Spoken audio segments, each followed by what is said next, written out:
I'm going to assume that there's no public comments on the agenda. Okay. Item 6, CAC Chair Report from Mr. Luke Harris. I don't believe he's present either.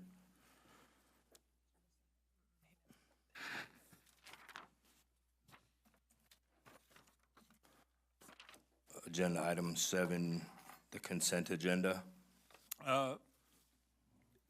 Mr. Marzano, I do have a couple of items that I would like to see corrected.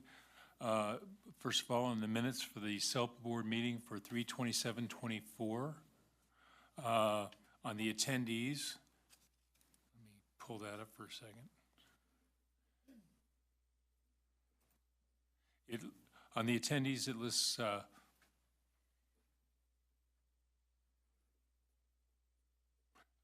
Mrs. Burns as board president, myself as board clerk, and it should be Ms. Parker as president and Mr. Marzano as clerk.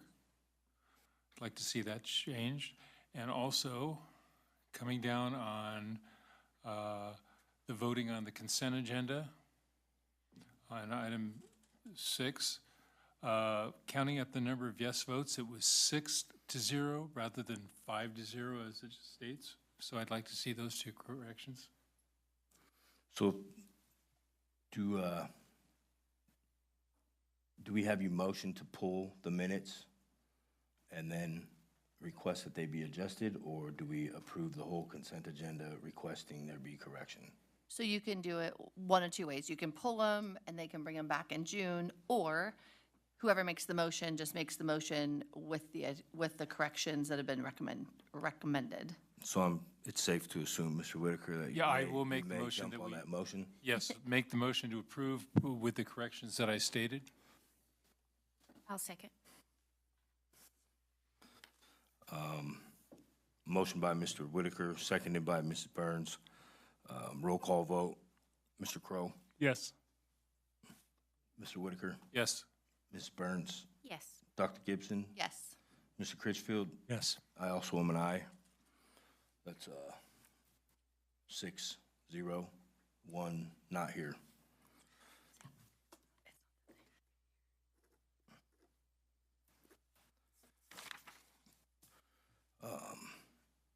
Agenda item number 8, communications. I don't see anything under there. Moving on to discussion action items. Agenda item 9.1.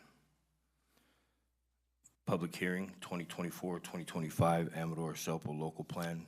Dr. Hedegaard. Yes, thank you. Excuse me. We need to open a public hearing in order for the opportunity for the public to speak in regards to the local plan that we're presenting. Isn't there, when you open a public hearing, isn't there something to read? No? Yes. And there isn't one here on this agenda? Do you happen to memorize that, Mrs. Burns? Yeah. Oh, it's not on the paper one. Okay. It is. That's the wrong meeting.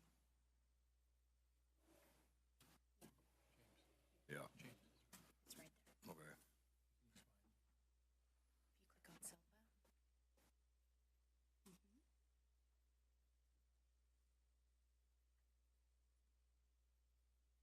Okay. And then click on public hearing. Yep. And it will appear. Yep. This one. There it is. Okay. So, thank you. So, agenda item 9.1, California statute requires that before a special education local plan governing board considers adoption of the local plan or an annual update to the local plan, the SELPA governing board shall hold at least one public hearing to solicit the recommendations and comments of members of the public regarding the specific actions and expenditures proposed to be included in the plan. This public hearing provides an opportunity for all stakeholders to provide comments and feedback on the annual update to the draft 2024-2025 local plan.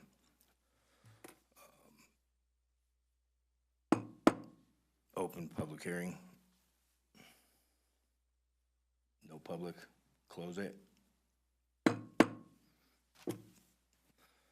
feel so powerful. Agenda item 9.2, SELPA local plan. Also Dr. Hedegaard. Okay, thank you. And I'd like to invite, I'm going to be co-presenting the local plan with Robert Norton, and so we'll both join you up at the podium in order to present this next item. Thank you.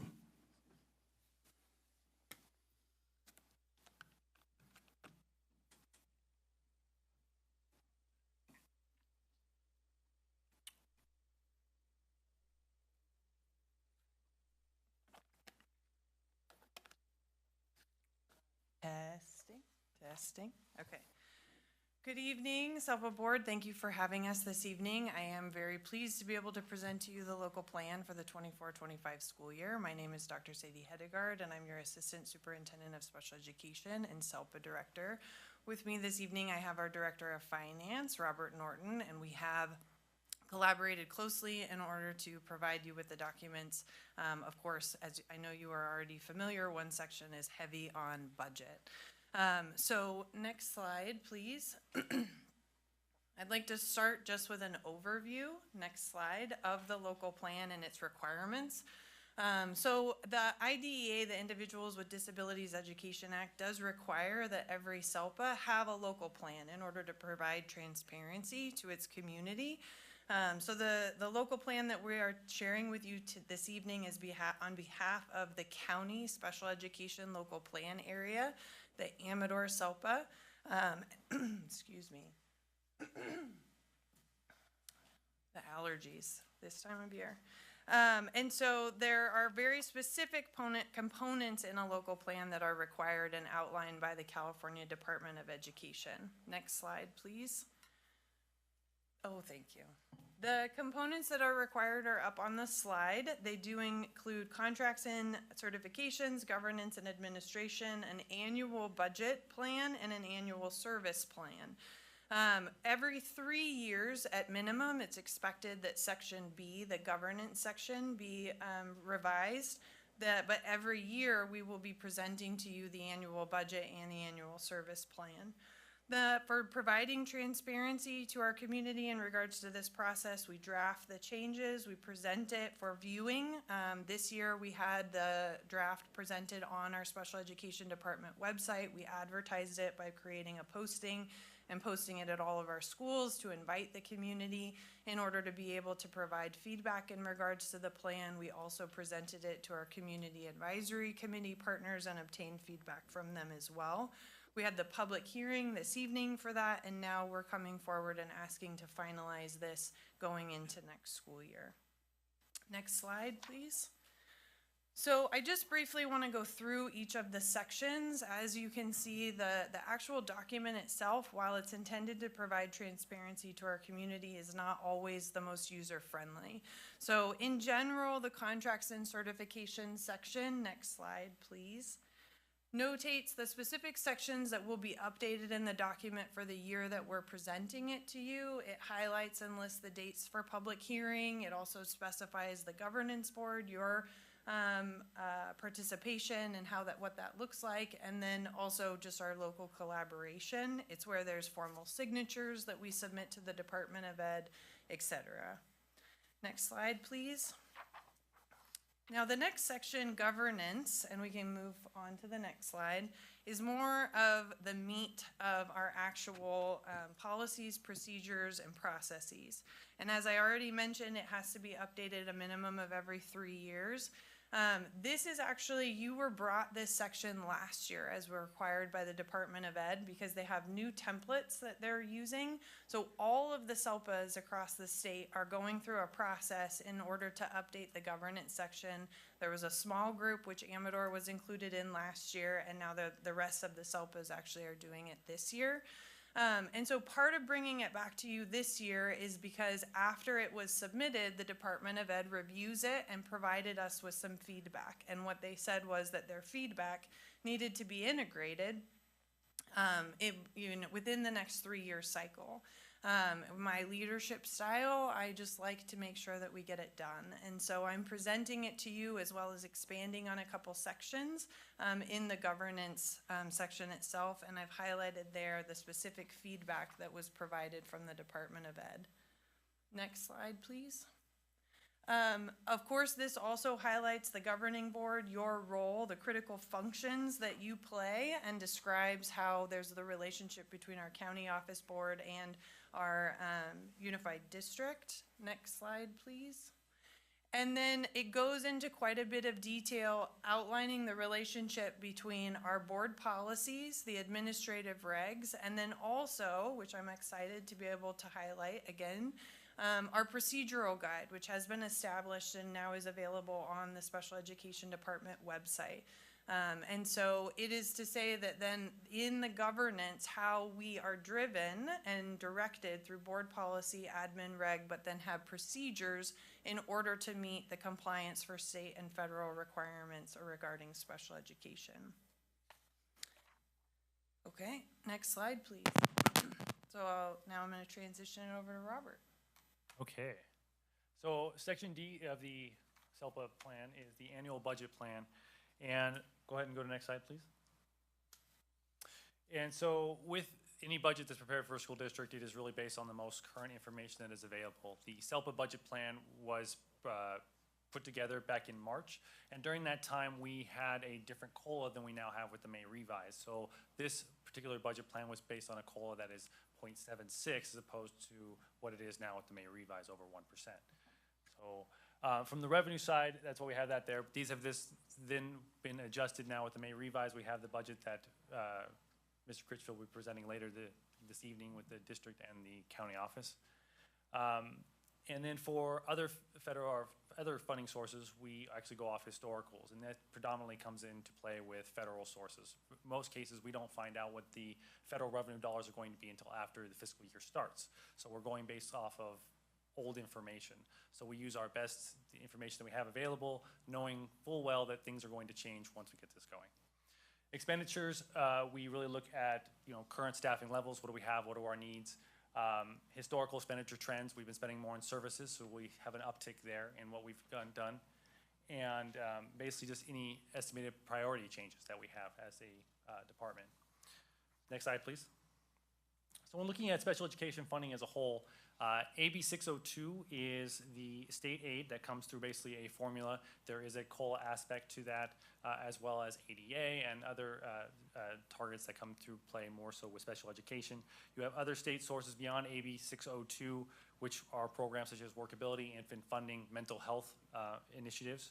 And then you have the federal funding, which you're looking at IDEA, as was discussed. And then there is the local contribution. And the local contribution really comes into play with funding that was geared for the general fund for the district or county to basically say, hey, we want to allocate this specifically for special education. So you can kind of see here based on the percentages, the state and local really that's targeted specifically for special education only amounts to about 30%. Federal funding specifically for special education really only amounts to about 8, almost 9%. And then what comes then from the general fund or local contribution is really closer to about 60% on average for California schools, districts. And if I may just interject really quickly, some prior conversations that we've had around spending and funding, just to highlight that the commitment initially from the federal government was 40%. And so, so I just want to highlight, then draw that slide back to some of our previous conversations so we can make a direct correlation about what we're actually getting versus what was the original intent. All right, so if we go ahead and move to the next slide. So this is Amador County specifically. So you can kind of see it's broken out with the green shaded areas are the state funding, the blue shaded areas are the federal, and the purple is the local contribution. So you can really see that just like what is the state average, Amador County is very much the same. A lot of our percentages are very much in line. AB 602 is the bulk of the state funding, et cetera, et cetera. As we're looking for this next fiscal year, roughly 16 million is going to be allocated in revenues towards special education. Next slide, please. This breaks it down by LEA more specifically, and you will see that on the county, which is the left side chart, we see much higher percent of state and federal funding than you do on the district side. Basically what happens is our SELPA really lives more so on the county. So the funding comes in on the county side, and the county provides the services back to the district. So a lot of the more targeted funding comes in there, and then is basically those services are provided not only to county students, but district students as well. Next slide, please. So when we look at the expenditures, and expenditures are really through California State accounting, done through the SACS object codes. And for the most part, we separated out here in the pie chart. Now, I've colored 3 of those codes green. Those are the salaries and benefits and typical of what you would see with a school district. They generally account for roughly 80%. On SELPA specifically, we are looking more closer to about 78.5. So still really in line, but some of that comes due to we have a higher percentage of services, I would say more so on the special education side, partly due to vacancies and then just the higher needs of students that we are unable to fulfill through the staffing that we currently have. Then you'll see other things on here, such as supplies taking a smaller sliver and other outgo, which just to give folks a heads up, it's indirect costs as well as, and indirect costs really are for every dollar for like a federal program that's put out there, there is a particular cost to that dollar to operate that particular function that is required. So it's basically the percentage that's allowed by the state and federal government to help support basically operations as a whole. Basically, not only does this dollar go specifically to this program, but it's basically the wider in general that takes to then put that on. Okay. And then also a part of this special education other outgo is financing toward transportation to help fulfill the needs of our special education students. So next slide, please. Then we break it down by LEA, and the glaring difference here is you do see some significantly more salaries and benefits on the district than you do on the county. Part of that, again, is due to vacancies. We have more vacancies on our county side, which then lead to more services. So you see basically that backfill. If we're missing the staffing side, we see the higher percent of services. Next slide, please. And then here is the SELPA regional budget. Basically, this is what it takes to operate the SELPA as a whole. So you'll see a lot of the SELPA supervisory as well as the support staff that really go to help put the operations of the special education department together. We'll have program specialists and things like that going along here. This will be the basic supplies that go along to running that particular department. So that's long and short of the SELPA budget. All right, next slide, please. So then the last section that we're presenting to you is the annual service plan section. And thank you, perfect. So the service plan section, it really highlights the definitions as is already outlined for us from CalPADS in regards to the services that are able to be selected through the individual education plan process. There is a separate attachment as well, which is a grid of the service codes at the top and then our school sites at the bottom. So the concept is that all of the service, there's defined in CalPADS, we determine services after we've identified areas of need for students, defined goals, and then we link the services with that. So any of the services are available in order to help students make the goals that are outlined in their IEP, but then the grid actually shows us by school site which services were delivered this last year and utilized by the teams in order to do that very function. All right, and so that's our presentation of the plan, and we're happy to take any questions. So I have, some of the attachments are not viewable.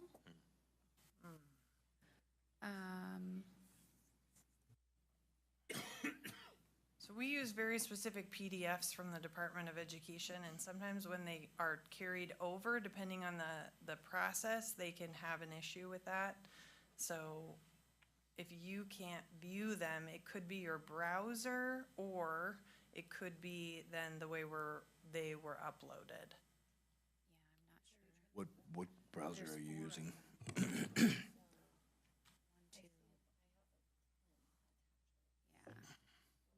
5, correct. Now there's 5. Are you open in Google or Safari?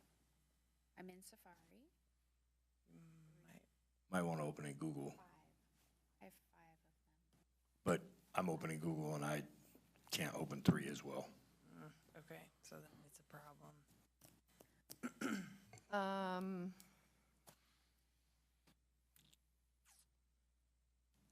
don't think that we can vote on something that we can't open. No, and it wouldn't have been posted. So that being said, when is the local plan due to the state by? Soon, so for our next meeting. We might need to call a special meeting, I think is what probably needs Is to it- happen. Is it allowed to be approved at a special meeting? Yes, Okay. yeah. Only superintendent's contracts can, I think that's the only thing by law. Right. So I think what should happen is, we should probably then completely table this item. Oh, how about this? I'm gonna request to table the item, since I'm on the board, I forget that, sorry. I'm gonna make the request that we table the item if the board is okay with that. And then we need to schedule, a special meeting, sorry, Sadie. We'll just need to schedule a special meeting. When is the due date? Is it the 30th? I think, I have to go back and double check, but I believe it is the 30th. Okay. Do we want to look at calendars now for a special meeting and just get that scheduled?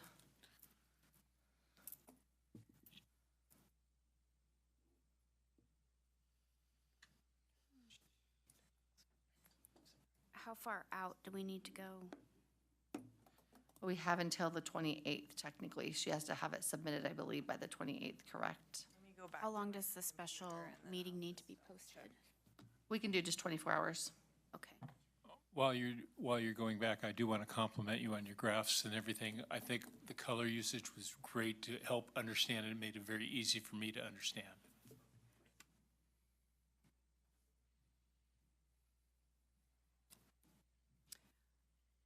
What is Monday? I won't be here. Okay. I won't be here all week, next week. Oh. Oh, wait, I have to make it. correct. I have to make a trip back down the hill. All week I won't be here next week. I'll be back on Friday for sure. Oh. I mean, if we post it. Because I'm gonna assume Kayla's not gonna make it. I was just thinking the same. I would So if feel you're gone safe and to Kayla's assume. gone, I'm gone and Mr. Critchfield's gone. next week? We can though, as long as Zoom? the majority of the board is in the county, 3 of us. So let's take Kayla out of the equation, because we already know her situation. So are you Zoomable? Lake Tahoe, but I'm Zoomable. Zoomable? Okay, I'll be Zoomable. Will you be Zoomable? Okay. So as long as, Zoom, but will you be in county? no. Oh, If You need have to be if in need county to I be can make Zoomable? it down. yeah. The majority of the board has to be within the county. I will be. Will you? I can make it Thursday. I can, I just don't think we have enough people physically in the county, so I don't know that it's even doable. Wait, how many? 1, 2. 4. If we do 4 people have to be Thursday, in the county. 3, and you guys won't be. None of the 3 of us were all out of the county. Monday through Friday. Bro. Poor Kayla. I would not ask. I'll let you call her and ask her right now, Shane.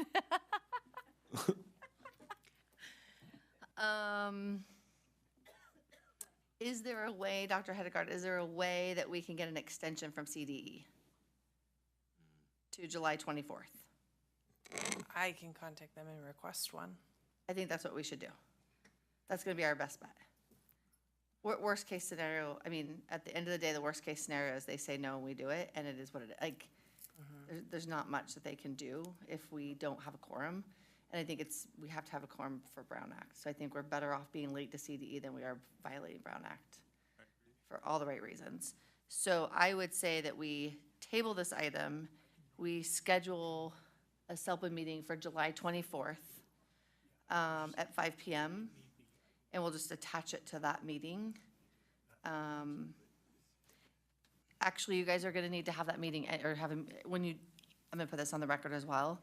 With my departure, you're going to also need to have another board member seated at that meeting to take my place as well. So you can also put that on the agenda. Give you something else to do. I think that'll be fine. If I'm in the county, will that help?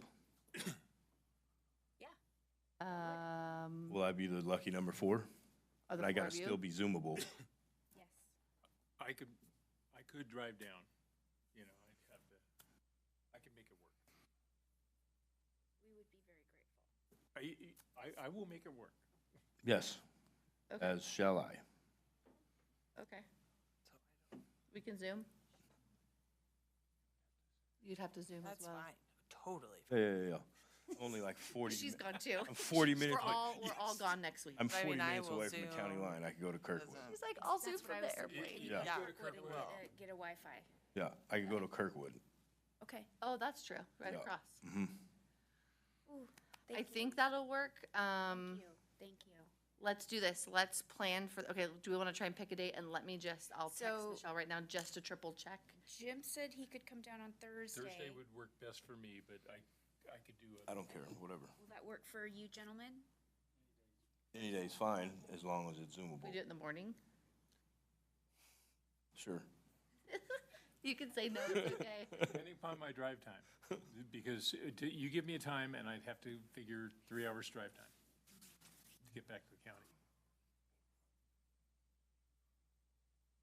Yeah, 3 hours of a drive for a 5-10 minute meeting. I mean, this is Jim Whitaker. But I we're do talking that. About.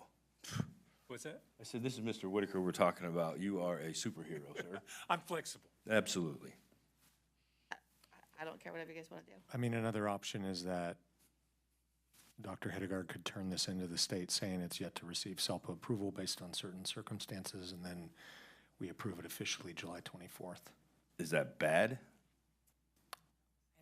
It's not ideal, but they at least know it's completed. You know, if you make it by 10 o'clock in the morning, meeting at 10 o'clock in the morning, I can be in town. The CD won't accept it without the board approval, so it would be better to request like an extension, I think. Make them, And they have, I mean, I will also offer that we struggle as a SELPA association with these forms, and the problem is like, because I did them, and when I open them, I can see them because I processed it on my computer. So I am so sorry. This is, but I don't think that it's unrealistic when I tell them what happened. Like this has been a significant issue You may not be alone. with the templates. Yeah, because we have to use them. The templates are provided by the department. So, Well, and it's odd that we can see some of them and not others of them. right. They're all PDFs, which is interesting, so. They can be different versions, though. Yeah, I say we just, because tomorrow's Friday, and I know, yeah, I say we just If you will table- ask kick it. for an extension, and if that doesn't work, then shall we plan on Thursday at 10. Thursday at 10? Will that work? Yeah. Yeah. Is afternoon better for you, Shane?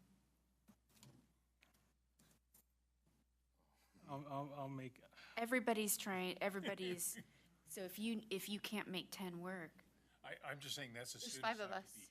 There's still 5 of us, Shane, so if you can't, we can, I don't know, given doctor's appointments and things like that.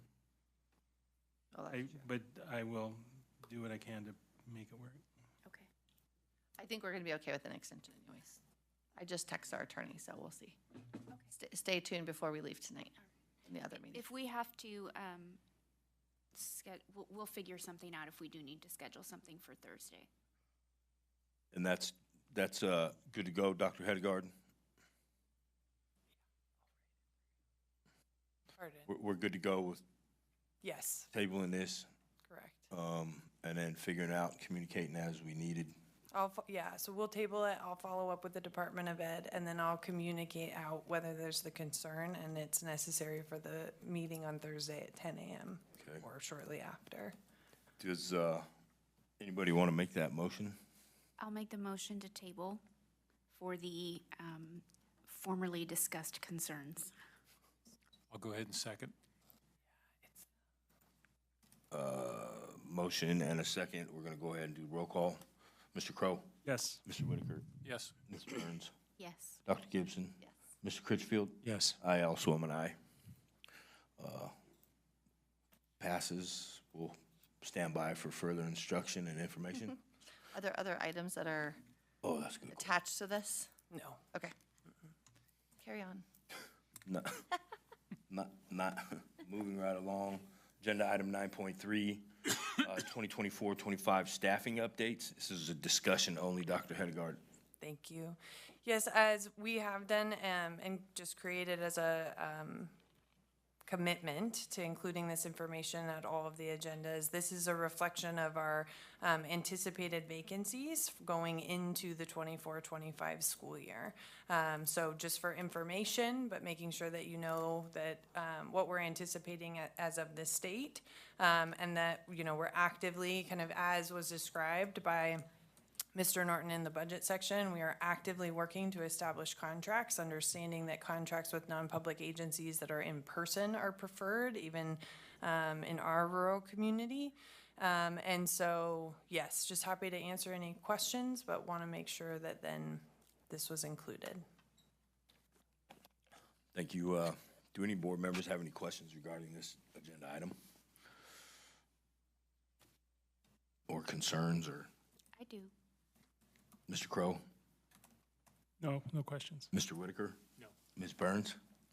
So my only, as always, I seek the context of, you know, where were we before, knowing that this is what we're looking at for August.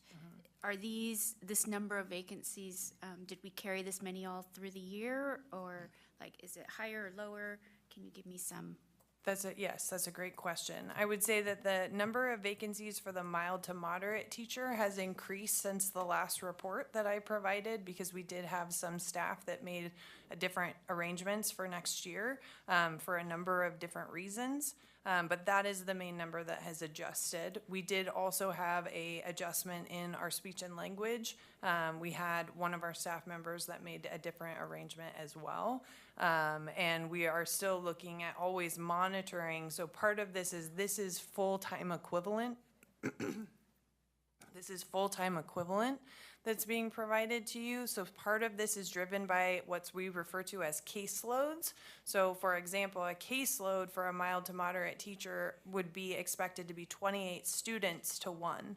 So we always think of it as like how, and are evaluating student need. Same thing with speech and language, for example. The average caseload number for speech and language is 55 to 1. So these numbers are also driven by the student need. So I will say that the 6.5 is a reflection of adjustments, but we have also had an increase at some of our sites. So I can tell you that one of the FTE of the mild moderate teacher was not something that we carried over, but it wasn't a vacancy last year because we added it into the system based on how many students we have that are eligible at specific sites. So there's a variety of ways that these numbers are informed.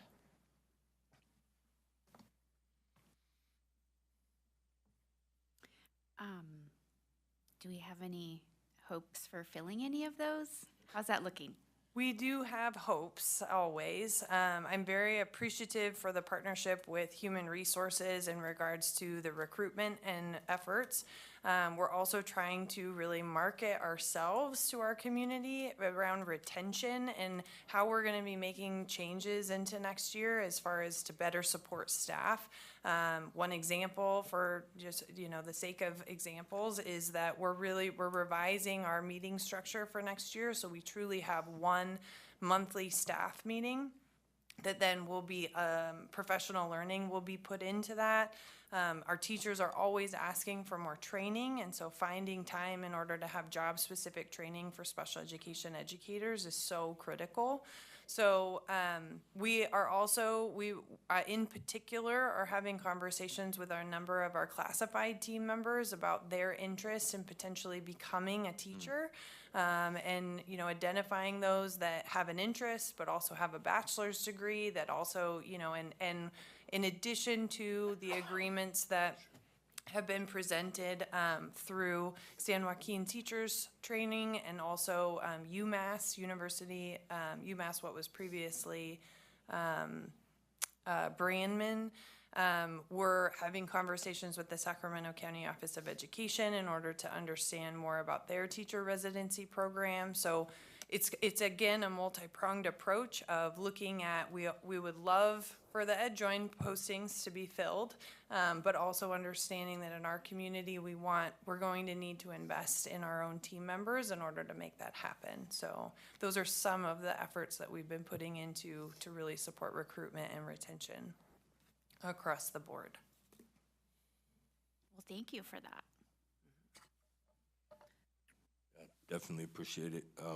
And did you say the likelihood of filling half of these is possible? All of these is not possible? I think it's really hard to tell. For example, I know that we conducted interviews this week and have made an offer of employment. And so it's really difficult to know. It's difficult to know if somebody is getting ready to pack their things and move to Amador that happened to be a special education teacher. And so I hesitate because I honestly don't want to get anybody's hopes up, but we are maintaining hope and trying to do our best in order to encourage them to be filled. Yeah. And I think the other side of it too is what was presented at the district meeting last time around our high level of need in this area, understanding that there are permit options. And so, you know, trying to understand too, if we can support individuals like our classified team members or others that aren't fully credentialed now, but have a passion for education, and encourage them to enter into some of our classrooms under a permit. Okay. Did the discussion spark any other questions, concerns, comments from any board members? No, thank you, Mr. Marzano. I see you thinking, Mr. Crowe. Yeah, one question. For positions that we're advertising for the special education, is it kind of similar with other positions in the district as far as the financials or the pay? Is that lower than other places? Is that one of the reasons why it's hard to recruit? I think it's always a factor to consider. I think some of the things is because the state is so desperate for special education educators and also DIS providers, it's not just the pay, it's also considering signing bonuses. I think the other part is when you look at non-public agencies, it comes down to personal priorities. So non-public agencies historically cost us more money, especially per hour. Those individuals are not accruing STRS credit. And so I think part of it then is about the priorities that an individual has as to whether or not they want a higher income today or they're wanting to be invested into the STRS system or the PERS system. That also plays into it. And so, yeah. Thank you. Can you give me an example of a non-public agency? A non-public agency, so for example, we contract, I was just talking to them today, so the first ones that come to mind, it's called It Takes a Village, and they're located in El Dorado Hills. Okay. And then they employ speech, occupational therapists. Yes. They have a array of services that they provide. Okay. The non-public agency piece I would just offer refers to like they as an employer complete an application process through the Department of Education in order to be certified by the Department of Ed and be a non-public agency. And so that's the difference between, you know, a retired speech and language pathologist that's willing to contract back with us, for example. They just don't have that certification through the Department of Education. Okay. Well, I appreciate it, and I hope we're able to fill these positions. With no further questions, we're going to go ahead and move on to agenda item 9.4. The 2024, the annual determination is also a discussion action item. It doesn't say who is running this one, so I'm going to assume it's also Dr. Hedegaard. Thank you. Yes. So I just wanted to present, we did receive our annual determination letter on behalf of the unified side of the House. And so the attachments include the data that was received that just informs why we were identified. Last year, we were already participating in the Compliance Improvement Monitoring System, or what they refer to as SIM, but we were noted as targeted level 2, and this year we are noted as targeted level 3. The reason for that is really on the second page where it talks about the targeted review of the attachment and the selection elements. It lists our 2022-23 data. It highlights what the target is for the Department of Education and whether or not we as a district met that target. We did not meet the target in 7 areas. And a lot of them have to do and focus in on the amount of time that students are not accessing general education and their performance on academic achievement for ELA and math, also for suspension and graduation rate. So it really is just a roadmap for us of where we're going to focus our efforts for improvement. We do submit a SIM plan, again, a CDE template, and then we do progress monitoring on that plan twice a year. And so this is just an update for you that our monitoring status has changed. Our priorities align with the strategic plan and our initiative towards inclusive practices. And that we will be working in these areas moving forward. And so I'm happy to answer any questions. Are there any questions from any board members regarding this agenda item, the annual determination? I don't have any questions. Mr. Whitaker? Ms. Burns? So I believe we recently had changes to how our special education students, the requirements they meet for graduation. We had presented, so this next year, there was a piece of legislation, we presented to you a board policy that we're committing that for our students that participate in the California Alternative Assessment, we will be defining how there is an alternative pathway to achieve a diploma. And so that work is going to be undertaken this year. The students that are freshmen, sophomores this year are actually eligible for that. And so I believe that may be what you're referring to. Do we have hope that that will increase our graduation rate for? Yes, we would have hope that that would increase our graduation rate. Yeah. And didn't we not? I feel like we had a policy change to allow students who graduate and walk to come back and continue receiving services rather than putting an end to receiving services. Well, right now, under the federal law, students that receive a diploma is kind of the threshold. If you don't meet the diploma requirements, then you can receive a certificate of a completion, but then you maintain eligibility for the IEP. And so there are students, for example, that we would give the option, they've just walked, they did not earn a diploma, they could come back to their high school campuses as a 5th-year senior. They could access their education in a number of ways, and then they would still have access to the supports and services as outlined in their IEP. So it's really, the threshold is kind of either you have a diploma or until you reach the age of 22. Okay. So the policy was to allow them to participate in ceremonies. Probably, yeah. I Even mean, though we they would had want for not. equal access and for celebratory purposes, graduating with their peers, we would want them to have access to the graduation ceremony, regardless of meeting the district graduation requirements for a diploma. Okay. I think I was not fully clear on that prior.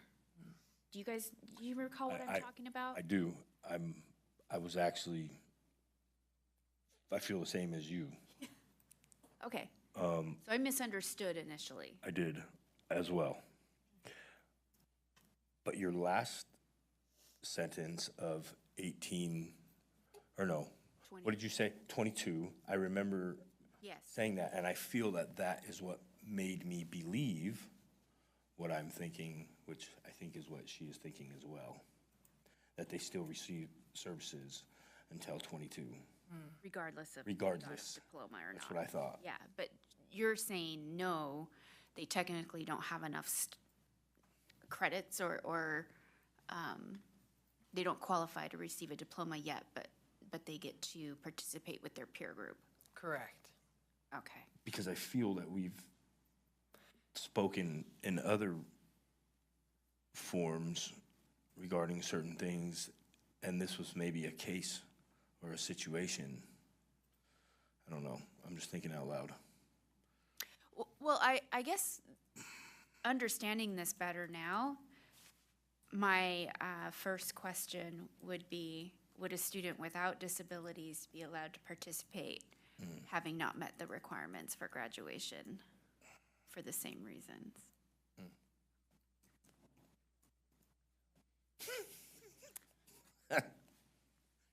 I mean, I'm sorry.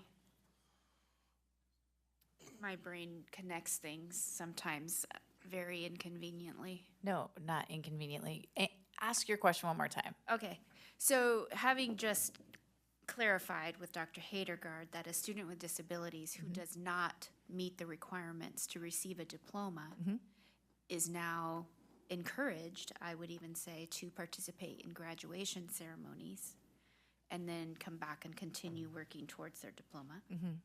Would a student without disabilities have the same opportunity who did not meet the requirements for graduation to participate in graduation ceremonies and then complete the diploma requirements after the ceremony? No. Would a why question be able to be inputted there? You can ask why, yes. Mr. Critchfield? Oh,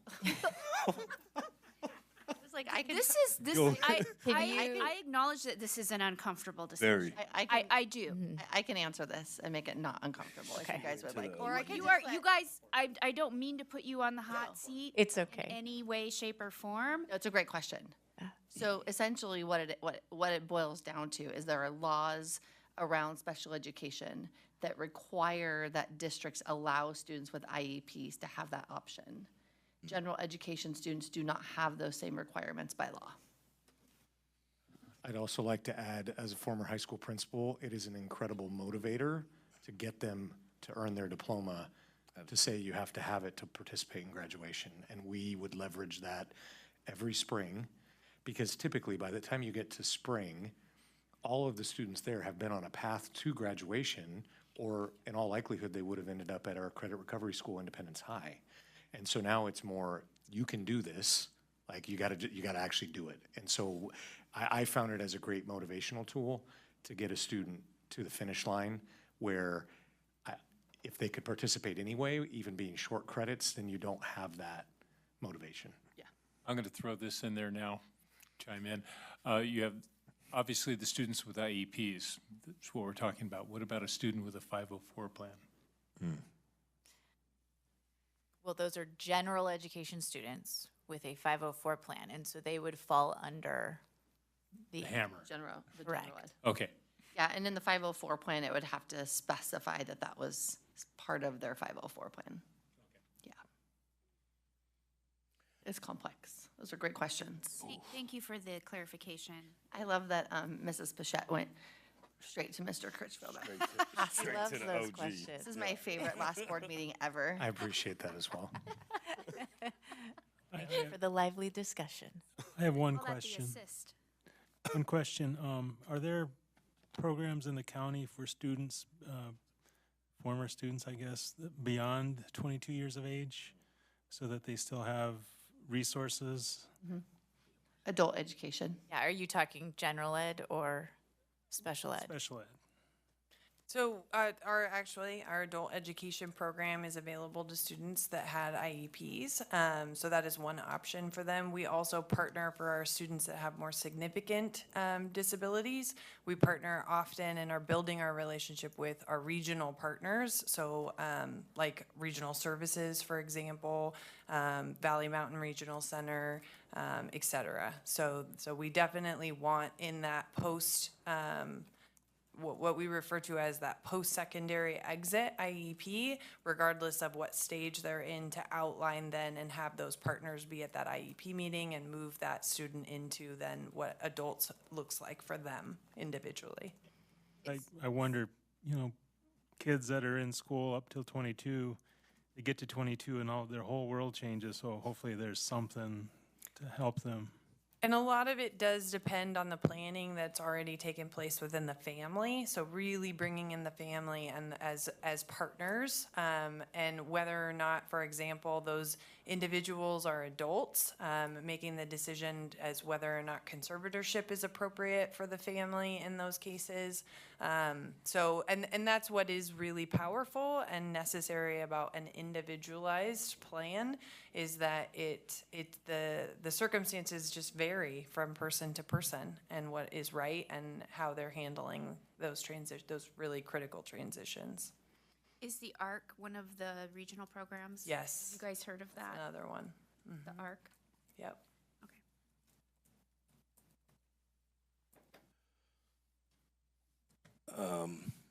Any more discussion or questions regarding this discussion item? Okay. So moving forward to agenda item 9.5, Medi-Cal Collaborative, also a discussion item, and Dr. Hedegaard again. Thank you.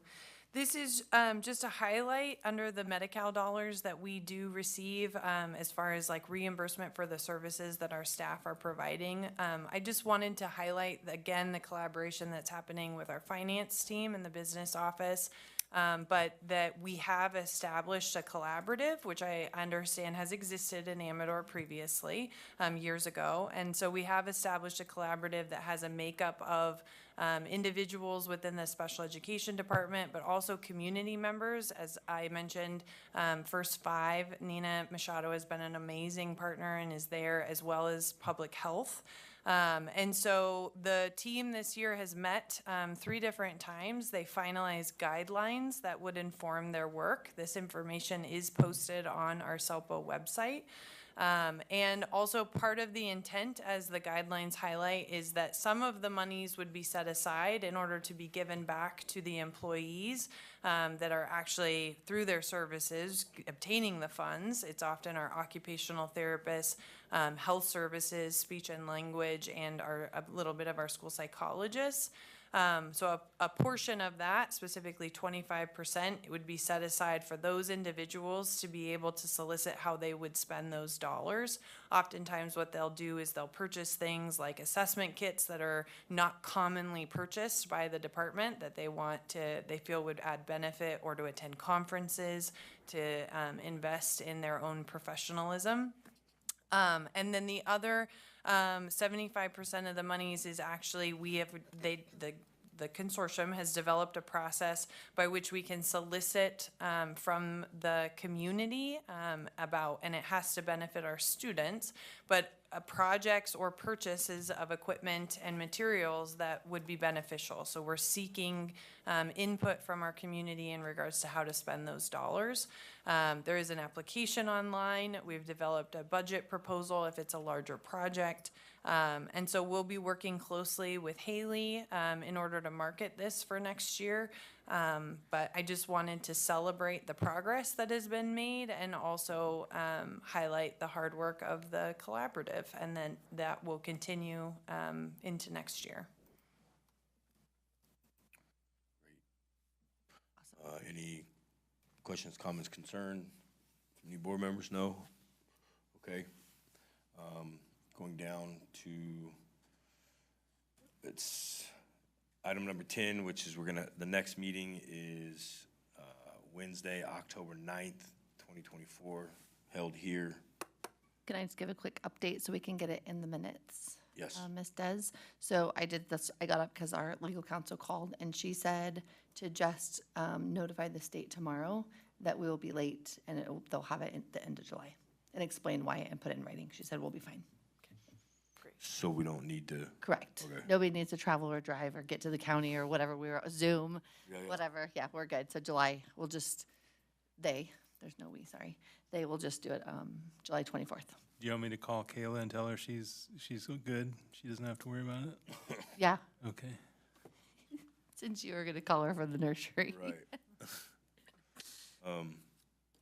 So with those minutes updated, the next meeting again is Wednesday, October 9th, 2024, this building. 5, Next meeting is July 24th, sorry. I'm going to update it. Sorry. Oh, I'll update it in here for now you. because of the hiccup, we're gonna have, the next meeting will be on the July 24th. We'll add another SELPA board meeting in. okay. I'm going to update it right now. So the next meeting will be July 24th, 2024. Done. And that is a Wednesday, correct? Yes.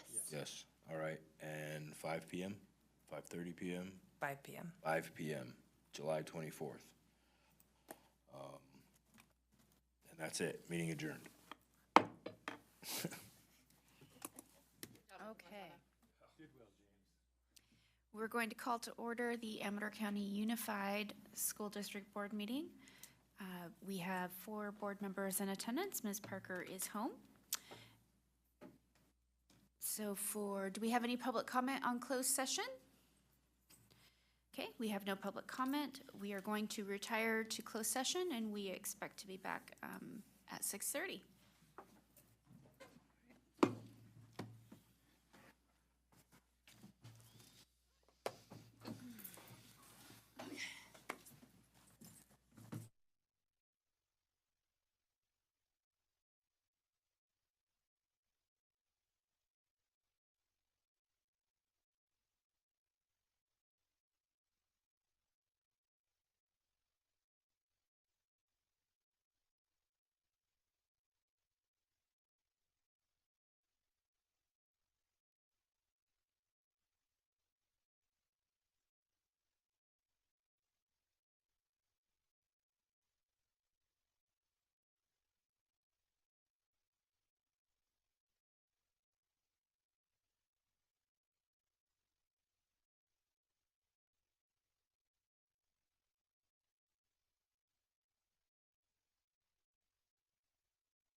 your decision.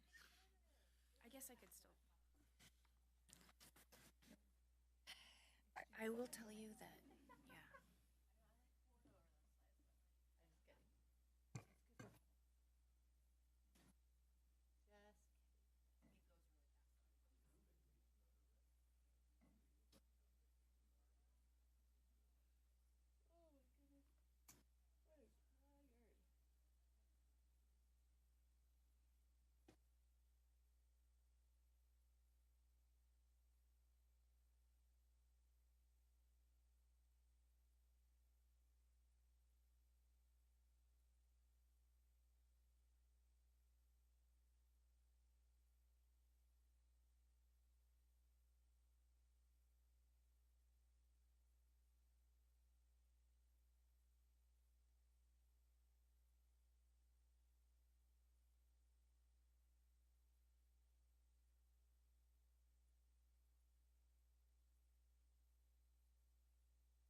Okay, we are going to reconvene. Thank you for waiting. We do have one item to report out. The board voted 4-0 with one absent to approve the settlement agreement between Sabrina Carey and the Amador County Unified School District. That is case number 23CV13077. The details of the settlement include a one-time payment of $45,900, fully paid by CISC, in exchange for Ms. Carey dismissing her lawsuit. Dr. Gibson, do we have any deletions or corrections to the agenda? We do not. Please join me in rising for the Pledge of Allegiance. To the flag of the United States of America and to the republic for which it stands, one nation, under God, indivisible, with liberty and justice for all. And I don't see any presentations and recognitions tonight. That brings us to employee organizations for ACTA. Mrs. Jensen?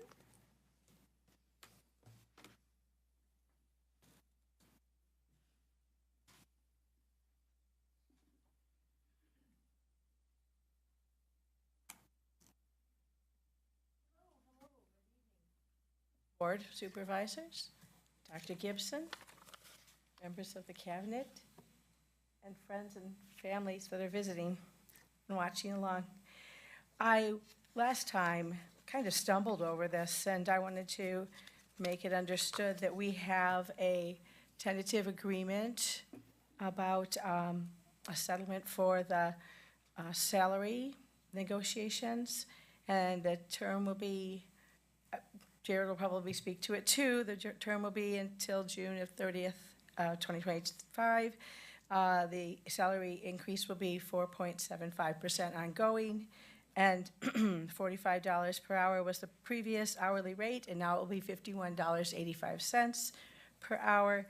And there's an early retirement incentive that I'm going to speak about as it's written, but I'll be speaking to you next time as we're going to be sending a side letter to augment or add to that. So at this time, this $10,000 contribution to a health retirement account is available, but there will also be another option that we just received the draft for a side letter of agreement to allow $10,000 to persons who have retired this last year to take in their STRS supplemental account, and we'll be discussing that next time because it'll be settled at that time. So I just was thinking about, wow, got some big changes happening. Good luck to you in your adventures as you move forward. But I'm thinking about, you know, home, us, the way we continue through all that. Hey, wait a minute. Did somebody have a baby? Did you have a baby? Not yet. Maybe. Okay, We haven't got a text yet, but could be. let's hope so. Okay, I'm sorry about that. Just, hey, I'm missing someone. Okay, so change happens. It happens to all of us. Our students, our schools, our communities are all counting on us through any and all the changes. We are still here, and we can be counted on. Our support for our families, our community, our children is steady and solid. Thank you very much. Thank you, Mrs. Jensen. Is Ms. Martz, I don't see her. Okay, so that concludes employee organizations. We do not have school consolidation updates tonight. That will be at our next regular meeting in July. I don't have any public comment cards. Last call for public comment. Okay. That brings us to the consent agenda. We have 2 sets of minutes, we have warrants, we did have some donations, of course, the current personnel recommendations. We also have our SIPSA plans and the legal agreement for Gutierrez, Perry, and Villarreal. Are there any comments or questions for the consent agenda? No? I don't see anything attached for the special board meeting for the 17th.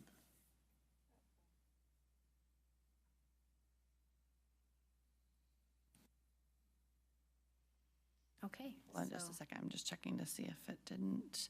There's Nope. Okay, so we will table that one, and we'll just bring it back to the July 24th meeting. Des, that'd be great.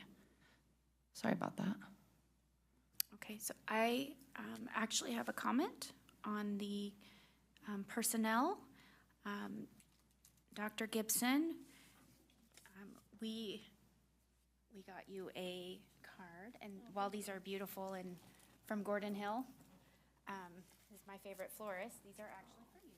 Thank you. And we thank you for your time with us and wish you well in your future endeavors. Thank you. Thank you so much. It's been my honor to be here, and I'll say a little bit more at the end of the meeting. We'll leave it there. Thank you. Thank you.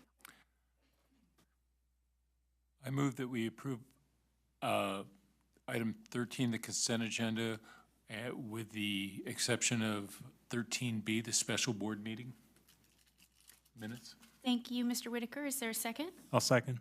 Thank you, Mr. Crow, for the roll call vote. Mr. Crow? Yes. Mr. Marzano? With the motion in the second, I'm sorry, I was trying to read something. I wanted to maybe nobody knows this, but I saw in the consent that the Volcano Masonic Lodge gave bikes to, from what I was reading, it was something about Bikes for Books program. Do we know how many kids got bikes?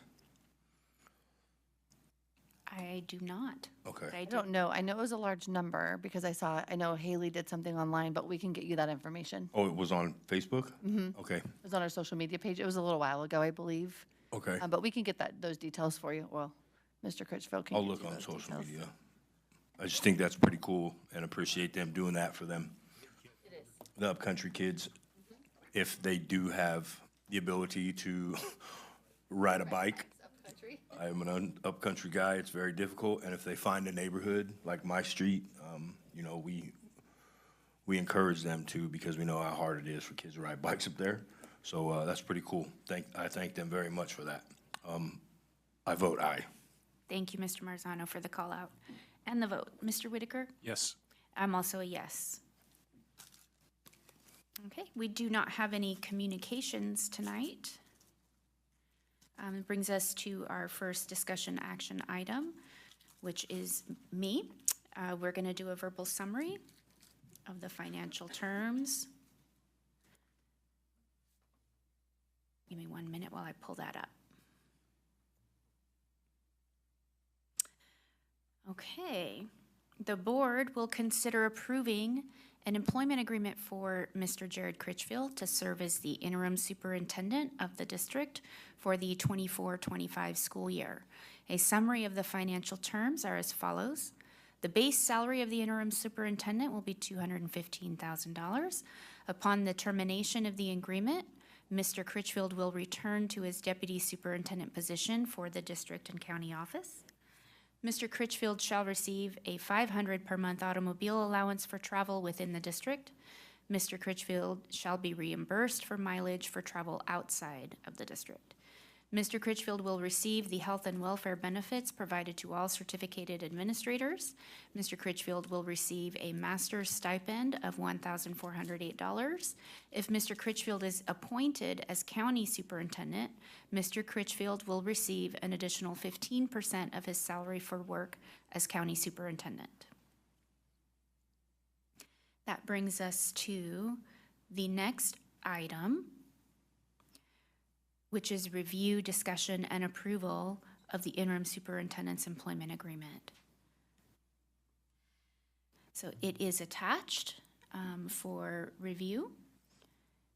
Did any of you have questions or comments or need clarification on any of the items?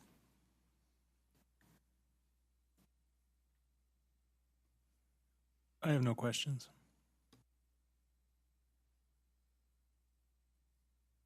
I would just comment that these terms are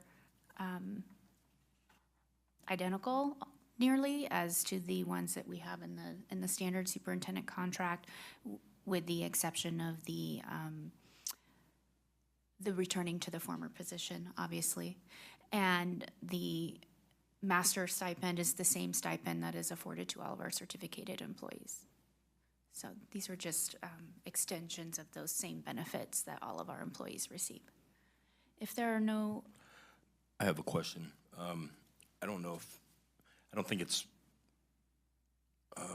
maybe I should wait. It's nothing particularly about the contract. I'm thinking ahead, like when does, no, I'll save that question because it's not pertaining to this contract. Okay. All right, I'll remind you of it later. Yes. I have no comments. Okay. If there are no comments from Mr. Crow, then we're ready for a motion. I'll move to approve the interim superintendent's employment agreement, item 15.2. Thank you, Mr. Crow. Is there a second? I'll go ahead and second. Thank you, Mr. Whitaker. For the roll call vote, Mr. Crow? Yes. Mr. Marzano? Aye. Mr. Whitaker? Yes. I'm also a yes. I would like to congratulate Mr. Critchfield. Congratulations. Now that you are formally approved. I don't think I'm speaking out of turn to say that this board values the long commitment you have demonstrated with your involvement in the community as part of the community here long before you were deputy superintendent, and we look forward to working with you. Okay, 15.3, Mrs. Pichette, the 24-25 LCAP, second reading and adoption. Good evening, trustees. Yes, this is the second reading for action and approval of the 2024 LCAP. I just wanted to comment that I appreciated the discussion that was had by the trustees at the first reading. I'm not going to be going through that 15-slide presentation again, nor the 131-page document.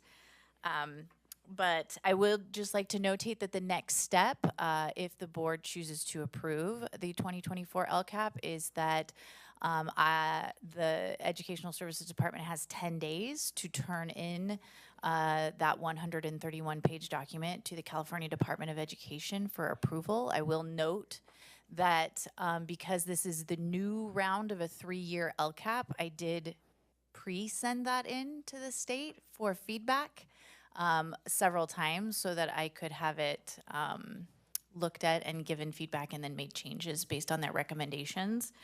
And then one of two pathways can happen when the state receives the LCAP. They can either approve it and we get a letter, or they can send it back with corrections, which then we would make those corrections and then take it back, send it back to the state. And then I'm happy to answer any additional questions. Mr. Crow, did you have any additional questions? No questions. Mr. Marzano? I don't have any questions. I'm just still, it resonates still that last meeting and those numbers and the discussion that we had about money we're putting in, numbers not increasing or decreasing, depending on how you look at those percentage rates.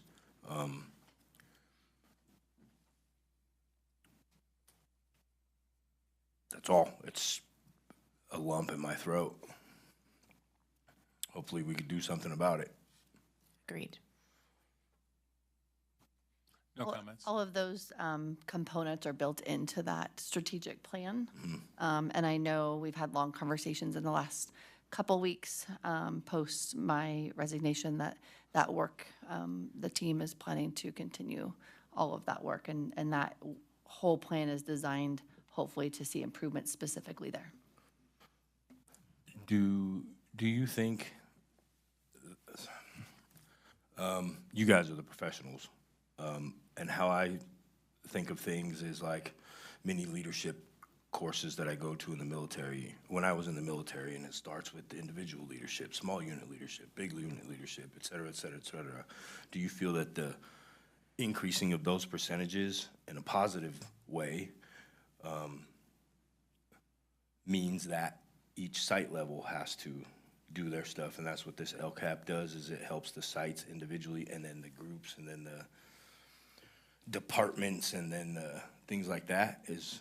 Yes, so the one thing that I really want to commend Mrs. Pichette on is the fact that when she took this year's LCAP, she somewhat revamped it, and she really aligned the goals of the LCAP specifically with the desired outcomes that we have listed out in the strategic plan document.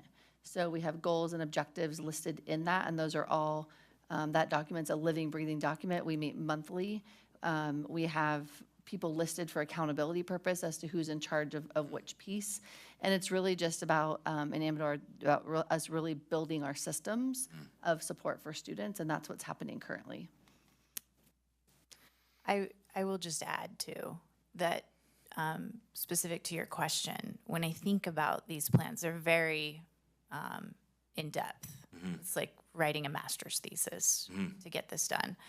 But as far as what you're asking, does it aid in helping right down to the granular level, to the people that are doing the work at the sites with the students?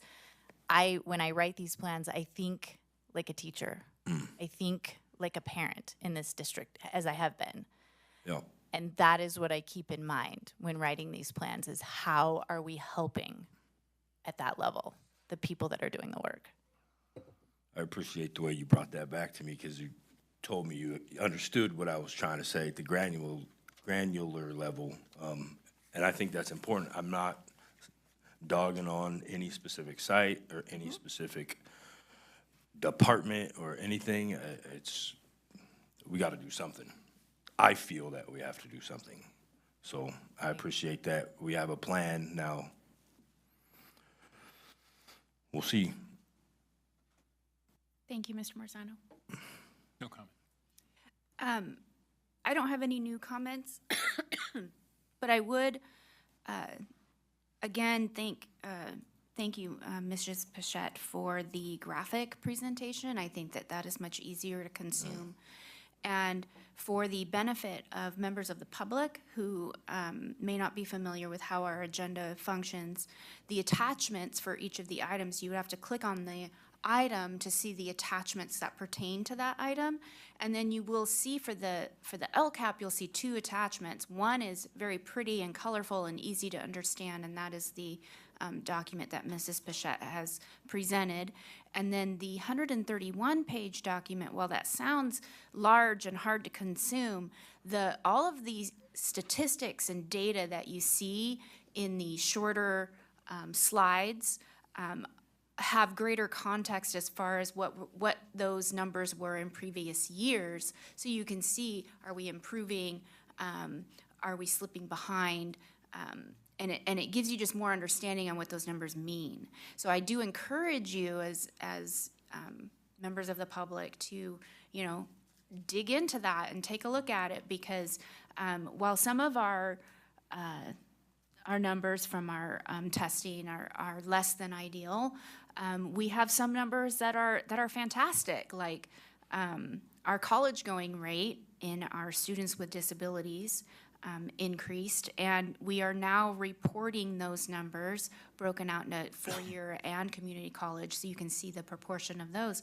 But to go for, from 45% to a combined almost 67% for our Hispanic and Latino students going off to college after high school. That's quite an achievement, given some of the other numbers being not what we had hoped. So I think it's important to highlight the successes where we have them and use that momentum to keep propelling us forward and keep going. So we aren't just all discouraged, that we are also uplifted and want to focus on things we're doing right and how we can do more of it. So thank you, Mrs. Pichette. You are looking for action on this item tonight. If there are no additional comments, if we can get a motion to approve.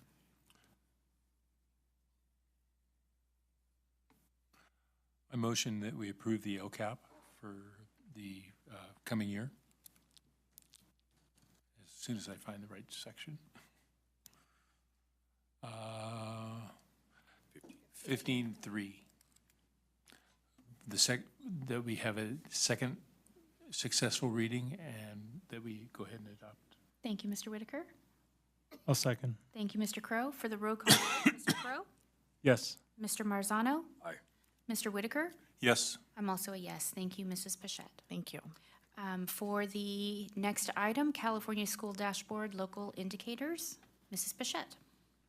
So this is a discussion-only item. It's just presentation of our local data. So next slide, please. The California Department of Education uses local indicators as part of the California School Dashboard to provide a comprehensive view of school and district performance. These local indicators allow school districts and charter schools to measure and report their progress in areas that are not captured by state-collected data like CASP and LPAC scores. The following slide presentation is a visual representation of the data from the 21-page self-evaluation. Next slide, please. The 7 main local indicators include, including 2 specific local indicators for county offices of education, which are 9 and 10. The first one is basic services of conditions, which includes adequacy of teacher assignments, the availability of standards-aligned instructional materials, and the condition of school facilities. Priority 2 is implementation of state academic standards. Schools report on their progress in implementing the California state standards in various subjects. 3 is parent and family engagement. This measures the efforts and effectiveness of engaging parents and families in the educational process, including their participation in decision-making processes. 6 is school climate. Schools assess their environment, focusing on aspects such as student safety and connectedness. Thank you. 7 is access to a broad course of study. Schools evaluate whether students have access to a broad course of study that includes all subject areas as outlined in the California Ed Code. 9 is one of our county office priorities, coordination of services for expelled students. COEs report on their efforts to coordinate services for students who have been expelled, ensuring these students receive appropriate educational opportunities. And 10, coordination of services for foster youth. COEs report on their coordination of services for foster youth to ensure educational stability. Next slide, please. Priority 1, basic school conditions in the area of appropriately assigned teachers. And I will note, this is the most updated information we have from the state reporting webpage called the Teaching Assignment Monitoring Outcomes, or TAMO. We see that of the 216.9 FTE, 84.4% had clear credentials, 3.2 were out of field, 2.8 were interns, 4.9 were considered ineffective, and 3.5 were incomplete, and 3.3% were unknown. 100% of our students had access to a board adopted core curriculum, either digitally or hard copy, and 8% of our schools were in good repair. Next slide, please. Priority 2, and reporting on progress and implementing state academic standards. The rating scale that is used throughout the self-reflection tool ranges from 1 to 5. 1 is exploration and research phase, to 5 full implementation and sustainability. As noted in the grid, we have achieved full implementation in ELA, ELD, and NGSS, while mathematics and history social science are initial implementation phase. Continued support and professional development are essential for further progress. Next slide, please. In the area of making instructional materials that are aligned to recently adopted academic standard frameworks available in all classrooms where the subject is taught. In the summary, we have achieved full implementation and sustainability for ELA and ELD instructional materials, full implementation for NGSS and history social science, and initial implementation for math, because those standards just changed in July of 2023. So we will be adopting new math materials in the coming few years once the state adopts their materials. Next slide, please. In reporting on progress in implementing policies and programs that support staff in identifying areas for improvement and delivering instruction aligned to the recently adopted academic standards and curriculum frameworks, all subject areas are at the initial implementation phase, with various support programs in place to help staff improve instructional delivery. Continued efforts will focus on advancing these programs toward full implementation and sustainability. Next slide, please.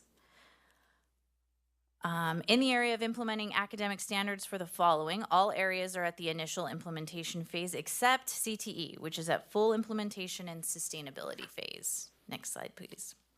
We have made significant progress in identifying professional learning needs both collectively and individually, with full implementation achieved in the above areas of that are notated in the grid. However, providing support for teachers on standards they have not yet mastered remains an area for further development. Next slide. On to priority 3, parental involvement and family engagement. We've achieved full implementation in developing trusting relationships and sustained two-way communication with families. We are in the initial implementation phase for creating welcoming environments and understanding family strengths and cultures, with continued efforts to improve these areas. Next slide, please. In the area of building partnerships for student outcomes, we have achieved full implementation in providing resources to families and facilitating collaborative discussions about student progress. We are in the initial implementation phase for professional learning for staff and supporting family advocacy with ongoing efforts to enhance these areas. Next slide, please. In the area of seeking educational partner input for decision-making, we have achieved full implementation in seeking input from all families, especially underrepresented groups. We are in the initial implementation phase for building capacity among staff and families for advisory roles and fostering collaborative engagement activities with continued efforts to enhance these areas. In the area of school climate, I wanted to reintroduce the California Healthy Kids Survey data that include data from our 5th, 7th, 9th, and 11th graders. All in all, the data tells us that students in 5th grade feel generally connected to school and enjoy being there, with a sharp dip in 7th grade and then a slight increase as they head toward 11th grade. Next slide. Priority 7, access to a broad course of study. All students have access to a broad and approved standards-aligned course material, as well as visual and performing arts, health, and PE. ACUSD currently offers 41 CTE courses with the addition of 2 dual enrollment healthcare courses and 13 advanced placement courses. Next slide, please. Priority 9, continuation of services for coordination of services for expelled youth. Mr. Matt Medlin assessed the progress in coordinating instruction for expelled students in our county using the same rating scale. We are making progress in several areas related to the coordination of services for expelled students with a mix of beginning development and initial implementation stages. Continued efforts are required to move forward towards full implementation and sustainability. You can move to the next slide because that is for priority, lastly for priority 10, which is on the next 2 slides.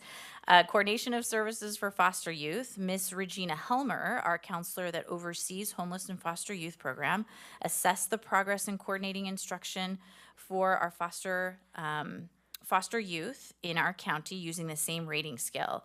Again, we are making progress in several areas related to the coordination of services for foster youth with a mix of beginning development and initial implementation stages. Continued efforts are required to move towards full implementations. And I'm happy to take any questions. And again, this is discussion only.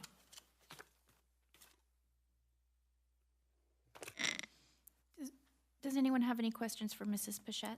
Yeah, I have a question. On priority 1, that slide, it shows 100% of students had access to instructional materials. 8% of our facilities were in good repair designation. Could you, I guess, add anything to the correlation between the condition of our facilities versus how it impacts the students? I'm guessing that's what this is. It's trying to connect the environment. It's connecting the environment. It's basic school conditions. Do they have books? Do they have facilities that are that are in good repair? And then do they have appropriately assigned teachers? It's those 3 basics of education. So that's the correlation between those 3. Okay.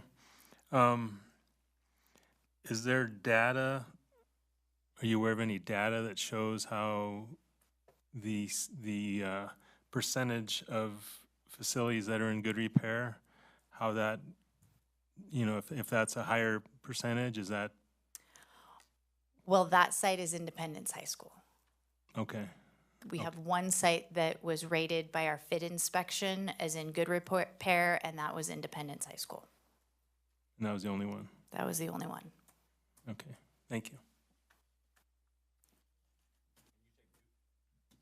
You said good repair meant a variety of things. Yes. Or just facilities only. The good repair has to do with the facilities inspection tool. Yeah, facilities inspection tool. We have an outside company that comes in. They do walkthroughs of all of our sites, and then they give us a report. And based on their observations is how, and it's a multitude of items per site that they assess and determine if it's fair, poor, good. Did you provide that in this for us? No? No, Oh. I didn't, but I'm We can make that. It is on our website. It's on the website? Yeah. Would that be in the consolidation area? Aren't the fits also on the SPSAs? They're on the SARCs. On the, oh, the SARCs. They're on the SARCs, yeah. Okay. That's the school accountability report card. Thank you, Mrs. Burns. Oh, yeah, no problem. I had to think about it, though. I had another question about the Healthy Kids Survey. Yeah. At glance, you're like, oh, wow, okay. But then I had to look again, and it's not true, like 100%. Right. I thought it was like, oh, wow, fifth graders are 100% feeling safe at school. Mm-hmm. Or wait, hold on, that's not it. 80%.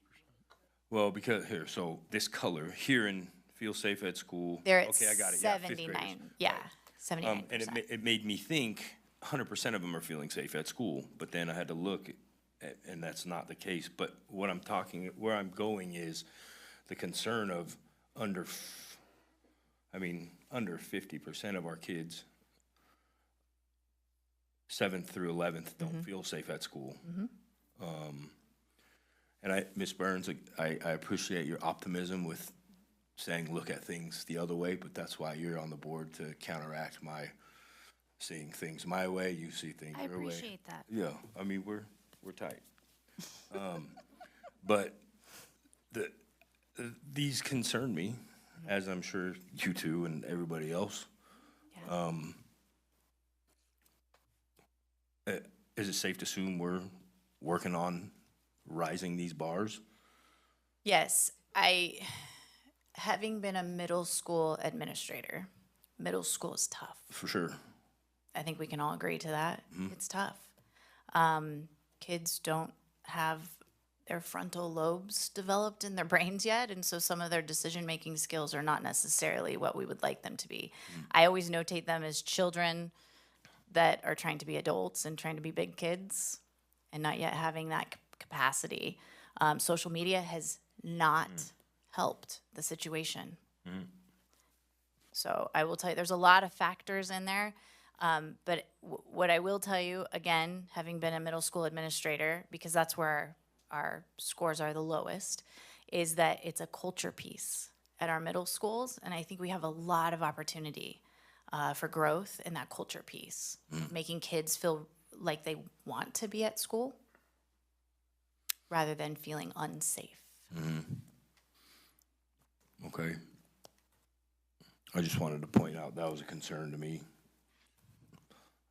I'm going to follow up on your comment when With- it gets to my turn. Okay, I'm Yeah. sure you will. Mr. Whitaker? Well, in looking at the California Healthy Kids Survey, that's for what's happening in our district. My question is, how is this compared to other places? You know, I are was we, gonna ask the same thing. are we gonna be better off than a big city school? Or, you know, seeing the data there, even though for the LCAP, we're just looking at our data, I'm just wondering Yeah. statewide where we fit. Is there a way that we could find that data? With the California Healthy Kids Survey, it's really localized. It's not like CASP where I can just go in and look at statewide data or look at other districts. We pay for the California Healthy Kids Survey, so I can find out and get back to you. So other districts may not use the same tool. Correct. They may use a different local survey For this purpose. information? Uh-huh. Yeah, okay. Yeah, there's many tools out there. California Healthy Kids is the most popular, but it's not something that's necessarily reported at the state level. I'm sure if we wanted to delve into other LCAPs throughout the state, we could kind of Correct. find it that way. I was just wondering if there's a quick way. I had another comment about the FIT report.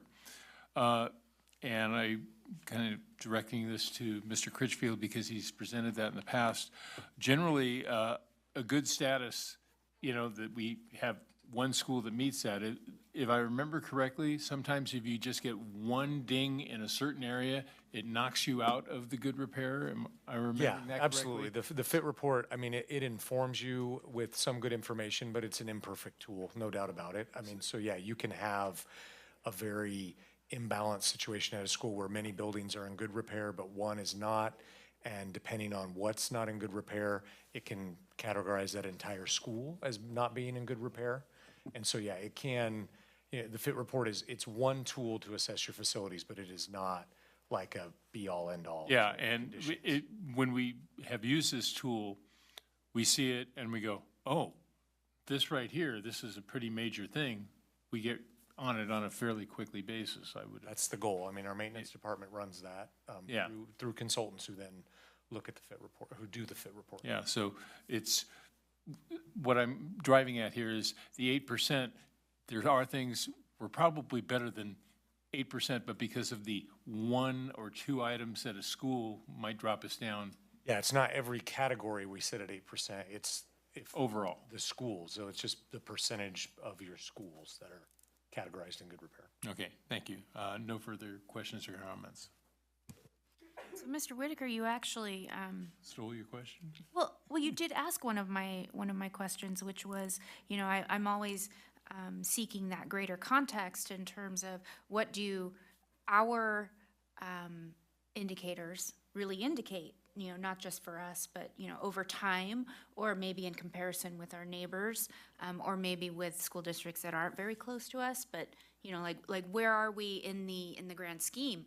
So to speak to what Mr. Marzano was asking about, to have such a drastic fallout between 5th grade and 7th grade, my first thought was, that makes me so happy that we are sending those Jackson 6th graders back to Jackson Elementary campus, because clearly they felt safer and they felt more belonging on that elementary campus than they did on the junior high campus. So that, I guess you can accuse me of being positive, but I do, in that graph, it makes me immediately come to mind with something for which I'm grateful for, that I think we're doing better, that I think is better for those students and their outcome going forward. So as a parent, I would be happy to know that my 6th grader was staying on that campus. So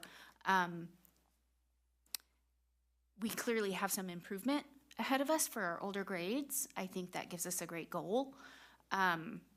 But I also look at that information and, you know, how can you use that to make practical decisions that improve the outcome for our students? That is one of the ways.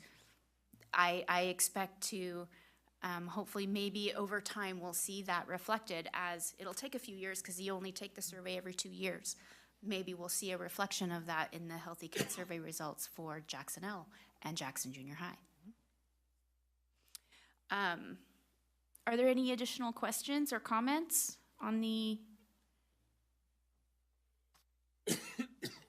This is discussion only. I have one more comment. Mrs. Bichette, you referenced the impact of social media on our students, and maybe this is a rhetorical question, but perhaps a review of the policy of the use of cell phones and social media on school campuses needs to be revisited. There's currently some law that's being drafted at the state level that could possibly prohibit smartphones from being on school campuses with students going forward. We'll see what happens with that, but that would mean that, I mean, there are a lot of districts currently across the state and the country who have adopted policies where kids put their phones into a bag that is locked. There's some campuses that block all types of Wi-Fi. It's almost like you put a blanket over the signal that comes in. It's kind of going down that path. So we'll see in the next 6 to 12 months what happens with that. Well, incidents I've seen on social media where you have kids videoing incidents, that's a major problem. I think somehow we need to address that, whether it's changing some rules or what, but I think we need to look at that. We've really started cracking down on, let's say there's a fight between 2 students and 4 students are standing there videoing. The students who are videoing are also being suspended at this point going forward. That's all I had, thanks. Thank you, Mr. Crow. Mr. Whitaker, your question, I thank you for asking that about the FIT report, getting those clarifications. I think that was a very useful question. Yeah, granted, I mean, we all agree that our facilities need improvement. I'm not trying to discount that fact, but just wanted to make sure that we look at things with a truer lens. Agreed. Moving on to 15.6, the agreement granting temporary construction You need to easement. do the budget first, 5. Oh, I'm sorry. Got Please ahead of don't skip myself. 5. Please don't skip 5. Mr. Critchfield will start twitching. 15.5, the 24-25 annual budget adoption. Mr. Critchfield. Okay, so if Des could get that presentation up on the screen. Board members, it's your last attachment. Again, I apologize when it comes to the budget. There are many documents that we're required to submit to the state, and so you have 15 attachments to this one item. So the final attachment, it's the only one that's not numbered, is our budget presentation. And thank you, Des, she's got that up on the screen. So if you could go to the first slide, that would be great. So again, this is just part of our process for how we account for our funds. This begins a new budget cycle. We focused last time more on the situation with the state budget and the May revision. So tonight, we're not going to talk, I'm not planning on presenting a lot on the state budget, but if you have questions, of course, I'll answer them. Tonight, the focus will be on what that means for our local budget for Amador County Unified School District. And there are many different ways in which we are held accountable and watched over when it comes to our finances. So the next slide has to do with our revenue. You can see that the bulk of our revenue, 81% of it, comes in through the local control funding formula. That is the formula that is used based on the number of students we have in our district and how often they attend school. They are then split into grade spans, and each section of grade spans is given a dollar value for if a student in that grade span were to attend school 100% of the time. And so, of course, we know students do not attend school 100% of the time. And so our attendance percentage, I believe this year was around 92 to 93%, still lower than it was pre-COVID, better than it was the first couple years coming out of COVID. Pre-COVID, I think we were a little over 94% with our attendance. And so again, attendance still matters, as you can see, quite a bit, and enrollment matters when it comes to how we are funded. And so that summarizes our revenue. When it comes to our expenditures on this next slide, you can see the 3 of the largest pieces of the pie have to do with people. Right? We have our certificated salaries, our classified salaries, and then employee benefits. That's benefits for both groups. That has to do with both the state teachers retirement system, the public employees retirement system known as STRS and PERS, also health and welfare benefits and other benefits are built into that category. So you can see how those 3 categories make up 76% of our budget. And then services and other operating expenditures obviously are a high percentage. Some of that has to do with what was spoken of in the SELPA meeting. As we have certain positions within special education that aren't filled, we've then fill those with services. So they are paying for people, just people that officially do not work for us. They work for an outside service that might provide those services to us. Part of any budget is a multi-year projection. And so again, now we're in 10 days wrapping up our 2023-2024 budget. And so now this kicks off and adds a third year that is yet to be presented. As you well know, a lot can happen between now and 2026. And so these are intended to be projections. They are based on the information we are provided using enrollment projections, attendance projections, and projections provided in the governor's budget in the May revision on what COLA will be, what LCFF numbers will be, and those are all factored in. As you can see, we still have some work to do in the out years. We've made some improvements since our second and third interim presentations where we are still considered qualified. Tonight, the board does not vote on whether or not we're positive, qualified, or negative. That's for interim budgets only. Tonight, the board is voting to adopt the budget. You will see that we are projecting to have our reserves at the end of this coming year, but fall a little bit short of the 3% reserves in 25-26. And again in 26-27. So we'll continue to monitor our staffing, as we know that's our largest expenditure, and other ways to continue to reduce that to fix those issues prior to that budget year actually happening.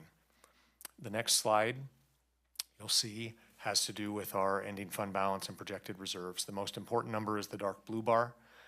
We are putting that wonderful 2017-18 year in the rearview mirror, much more distant than it has been when we did not meet our 3% reserve threshold. And so you can see where we're at. The green bar has to do with restricted funds. Many of those funds are, just like it sounds in nature, very restricted, and so they carry over from year over year and can only be spent on certain functions. And then if you'll see the reserve requirement, most importantly, we focus on the budget year in front of us. The reserve standard would be almost 1.9 million would be the absolute minimum requirement. We are projecting at the end of the year to have 2.8 million. So we're still projected to exceed our reserves. And then if you can go to the last slide, Des, one more, just as a quick review. We are hopefully adopting the budget tonight. As I mentioned last board meeting, once the budget bill is enacted, if there are changes that necessitate dramatic changes to what we've presented to the board, we do have the provision from the state to provide a 45-day revision to that budget, so that's yet to be seen. We will then, by October 15th, present to the board our unaudited actuals. That has to do with this fiscal year that's wrapping up in 10 days on all of revenues and expenditures in this year. And then our first interim budget will be presented no later than December 15th, 2024. I'm happy to answer any questions, and this is an action item as the budget was presented last meeting with the LCAP for a first viewing and has been available to the public. So tonight we are asking the board to adopt the 2024-25 annual budget. Okay, are there any questions for Mr. Critchfield regarding the budget presentation?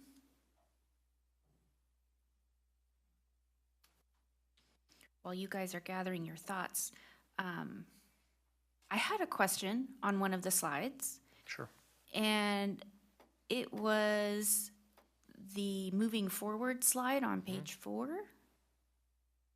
And it said, implementation of the Wested study of special education will impact multi-year projections. What specifically, like what do you mean by that? So that document became one of the driving forces involved in our strategic plan. It would probably be better stated of implementation of the strategic plan. But again, that was the huge study we did a couple of years ago to analyze where we're at with special ed. And we've already implemented many changes. There's a discussion item coming up later where we're going to talk about facilities involved with special ed. It's all contained in that, if that makes sense. So you're anticipating just in general that we are going to see some expenses as we implement? Typically, to improve a situation for the long term, it's gonna cost you a little bit more in the short term. Okay. So that is part of this. Okay. And that's also all linked to the conversation that Mr. Marzano and I were having earlier related to the data.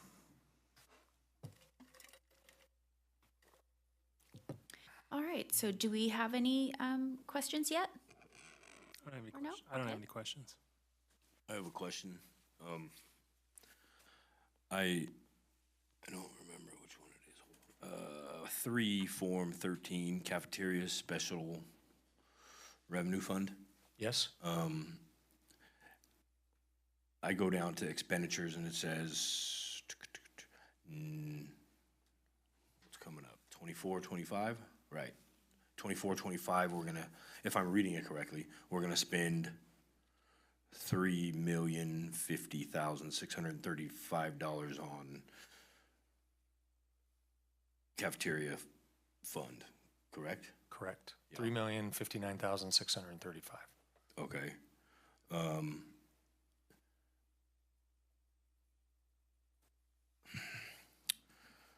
How do I say this without being, is this $3 million gonna be spent on better food?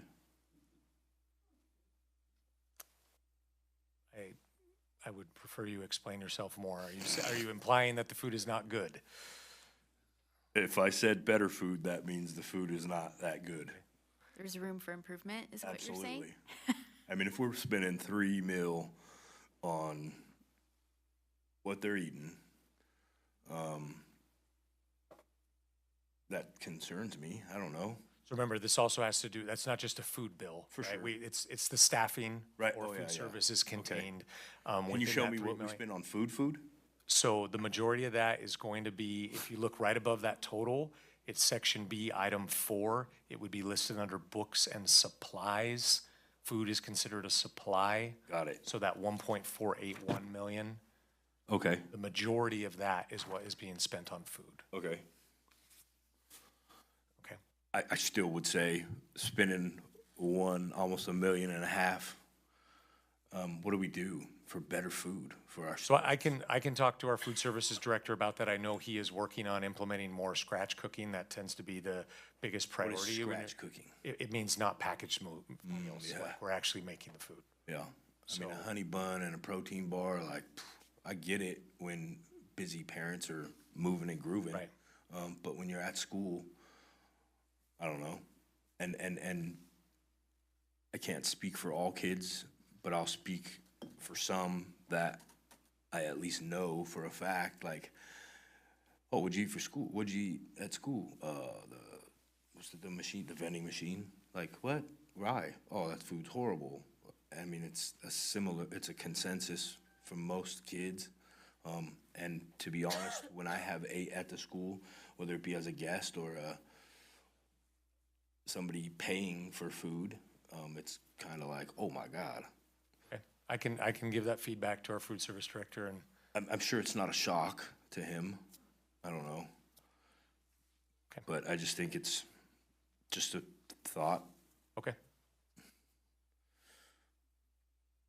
Scratch food would be good. Yes. Why do I feel like I just crushed somebody?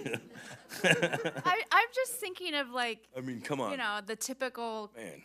times when my kids have had their friends over, and we do scratch cooking in my house. Yeah, And, you know, kids sitting at my dining room table who've never had homemade fried chicken, for sure. example. And sometimes, I mean, it's pretty frequent where they don't like it. They're looking for those chicken tendies. Yeah, So I I get don't know. that. I think it's a hard task to try and design that scratch cooking. I wouldn't want that job, but Absolutely not. lots of challenges, definitely room for improvement. I Yeah, agree with cooking you. for the masses, right? It's always mixed reviews. Like, I'll just speak for my own kids. My 9-year-old, he eats everything that the school makes. He loves it. Yeah, My 11-year-old is much more picky with for sure. with what is being served at school. Yeah, it's definitely a touchy thing. Yeah. And now that you say that, like, my oldest son, he'll eat anything, right? Where my daughter's like, so It's all picky. sucks. Yeah. Yeah. But then I get kids at my house who are like, bro, do you eat? Like, you're just killing everything in my cupboards and refrigerator. So I'm like, what? If they're not eating at school, why? And they say why, and it's like, ooh, okay, I get it. Yeah. Thank you, Mr. Marzano. Sorry to crush you. That's okay. It's important to ask the questions. Yep. They bust their butts over there. Yes. They bust their butts. God bless those people. No comment. Okay. If there are no additional questions or comments, we might be ready for a motion to adopt the annual budget. I move that we approve the 24-25 annual budget, item number 15.5. I'll second. Thank you. For the roll call vote, Mr. Crow, Yes. Mr. Marzano, No. okay, Mr. Whitaker, Yes. I'm also a yes. 15.6, agreement granting temporary construction easement to Axios Homes. Mr. Critchfield. Yes, thank you. This is a long time coming on this agreement. This actually started with a different developer, Ryland Homes, and an agreement was made that with the Wildflower development, there would be a secondary access road installed on the campus of Ione Elementary School. And so this has been something we've been working on for years. I want to thank Thomas Borge. He's actually here tonight. He is the developer with Axios Homes. that we've been working together on for this. And so this becomes a mutually beneficial situation for both the district and for Axios Homes. We were given $380,000 back in, I believe it was 2006. That dollar amount was intended to contribute towards the road. That sat with the district for all that time. With interest earned, it's now up to $488,000.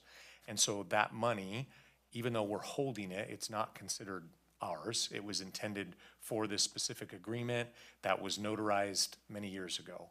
And so the plan is to, hopefully when this is approved tonight, that I will deliver that check to the city of Ione tomorrow. Mr. Borge and I will meet to notarize this temporary easement agreement and be able to make this happen. He has construction crews lined up to be able to do this project this summer. It is no secret that pickup and drop off at Ione Elementary goes from bad to disaster on most days, right? The school was originally designed for about 200 kids. And so when you have an original entrance and exit that hasn't been changed, you end up with a problem when now you have over 500 students. So there are two I would consider major benefits. The first one being safety. We have had scenarios where at pickup, especially in the afternoon, when it gets bogged down the most, where if there's an emergency vehicles cannot get on campus. Because there's too many parent vehicles and buses in the way. So this provides secondary access. It will be gated on the Wildflower end. So it won't be just an automatic, people can come in and enter the campus through this direction. However, it is set up, this is the second benefit, where our buses will be able to station on this access road. Any elementary school, any school in general, but especially elementary schools, pick up and drop off work so much better when buses and parents are in two different locations, okay? And so this will allow our buses to line up on the access road. They will exit the school via Wildflower, while the parents will be able to then use the circle for pickup and drop off without the buses, okay? Now, as part of this agreement, there will be more items to come with this in the future. You'll notice this is a temporary easement agreement. This allows Axios Homes to do the work. They will be installing a sewer line underneath that road so that they can complete. They ended up, when Ryland Homes started, they numbered the units and then they started on unit 5. So this is referred to as unit 1. They've built out Wildflower in reverse of the unit numbers. So don't be confused if you hear me say unit 1. So Wildflower can complete unit 1, that last phase of homes in their project, so that they will actually have functioning sewer lines in those homes. So if you know the elevations of Wildflower and the school, it gets to a point where the hill starts to come down towards the school. Sewer lines cannot go back to the rest of the neighborhood. So it becomes mutually beneficial for the developer. As we will plan on, if not the July meeting, the August meetings, we will bring to the board a permanent easement agreement. That easement agreement would be with the city of Ione, not with Axios Homes, to have a permanent easement for said sewer line so that the city has the ability to maintain the sewer line. It will state that we won't construct any buildings. We would never construct any buildings on that portion of the campus anyway. If you notice, it kind of hugs the property line as it comes along the edge. And so anyways, like I said, this is very exciting to have this work done. I appreciate Mr. Borge and working with him. Also, I want to shout out George Lee, the new city manager of Ione. He's been great to work with through this process and making this all happen. And we ask that the board approve this temporary easement agreement tonight. Thank you, Mr. Critchfield. Questions from the trustees? Mr. Crow, did you have any questions regarding this easement? No questions, just I'm glad to see this because I've seen several times that it's a nightmare for parents down there. So I think this is really good to finally get installed. Thank you, Mr. Crow. Mr. Marzano? No, I have no questions or comments. Thank you. Mr. Whitaker? No questions or comments. Thank you. If there are no additional questions or comments, we are ready for a motion. I just have one quick comment. This is something that Mr. Critchfield and I had been working on for the last 3 years, and I know he'd been working on it even prior to that. We would get conversations started, and then they would fail. And so, again, repeating what Mr. Critchfield just said, a huge thank you to Mr. Lee, because he really was the connecting point of seeing this through from the City of Ione side of the house. And so we're just very appreciative of him for working closely with us, and Mr. Borge as well. Thank you, and thank you to our community partners for their cooperation. I'll move to approve item 15.6, agreement granting temporary construction easement to Axios Homes Incorporated. I'll go ahead and second. Thank you. For the roll call vote, Mr. Crow? Yes. Mr. Marzano? Aye. Mr. Whitaker? Yes. I'm also a yes. Thank you. Thank you, Mr. Critchfield. 15.7, renovation, Argonaut High School Trillia Building Project. This is a discussion item. Mr. Critchfield and Dr. Hedegaard. Good evening.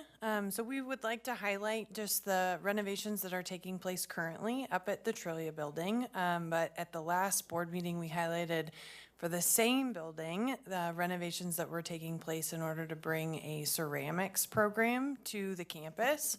And so we also wanted to highlight that, separate from the funding that was highlighted last time, that we are investing in renovating the side of the building that is utilized for our high school extensive support needs program. So some of the renovations that are happening, it's expanding the classroom space for the students. It's going to be offering a sensory area for the students. We're renovating the restrooms so that they're more accessible and providing better showering facilities as well as toileting facilities just generally. And we're also expanding and renovating the kitchen area so that it includes actual workstations for like an island area for students to be engaged in cooking activities. So we're very appreciative and excited for the collaborations with facilities team in order to make this happen over the summer, which is part of why those students are participating in extended school year, either at Shenandoah, if that's what they'll be transitioning to the adult transition program next year, or at Jackson Junior High. And we wanted to take the opportunity to highlight that part of the intention, again, in alignment with the strategic plan around these renovation activities, is to have this population of students be integrated with their peers. And these changes to the facilities allow that, as well as just better access to their own programs. But simultaneously, I want to express my appreciation to Principal Hunkins and also to Michael and Angie as the teacher of the Trillia program. Because they have collaborated in order to be able to actually have all of the students that are enrolled in that extensive support needs program will have a schedule next year that highlights when they are truly pushing into general education classrooms, as well as then being able to access these wonderful renovations that will be welcoming them back to. So we're happy. I don't know if Mr. Critchfield would like to add anything, but of course I'm happy to answer any questions. Yeah, I believe that building was constructed in the 70s, and it, if you walked in there and saw the color motif and everything else, you'd know it was 80s? In the Early 80s? Yeah. Because when I came in '84, it wasn't there. Yeah. It was around '84, '85-ish. It's got that 80s vibe if you go in there. So I had to disagree with you. The shade of green is quite stunning. yeah, the green and the orange, it's very 80s. So I just want to thank our maintenance team. They've done a great job. There were some odd track walls in there dividing spaces, and really it's more about just opening up the space and removing those track walls and creating it in a way to be so much more functional for the needs of these students. And I really appreciate Dr. Hedegaard. She had a vision for what that program can be. So anyways, it's exciting that we're doing this project this summer, and it'll be ready to go for the first day of school. Thank you, Dr. Hedegaard and Mr. Critchfield.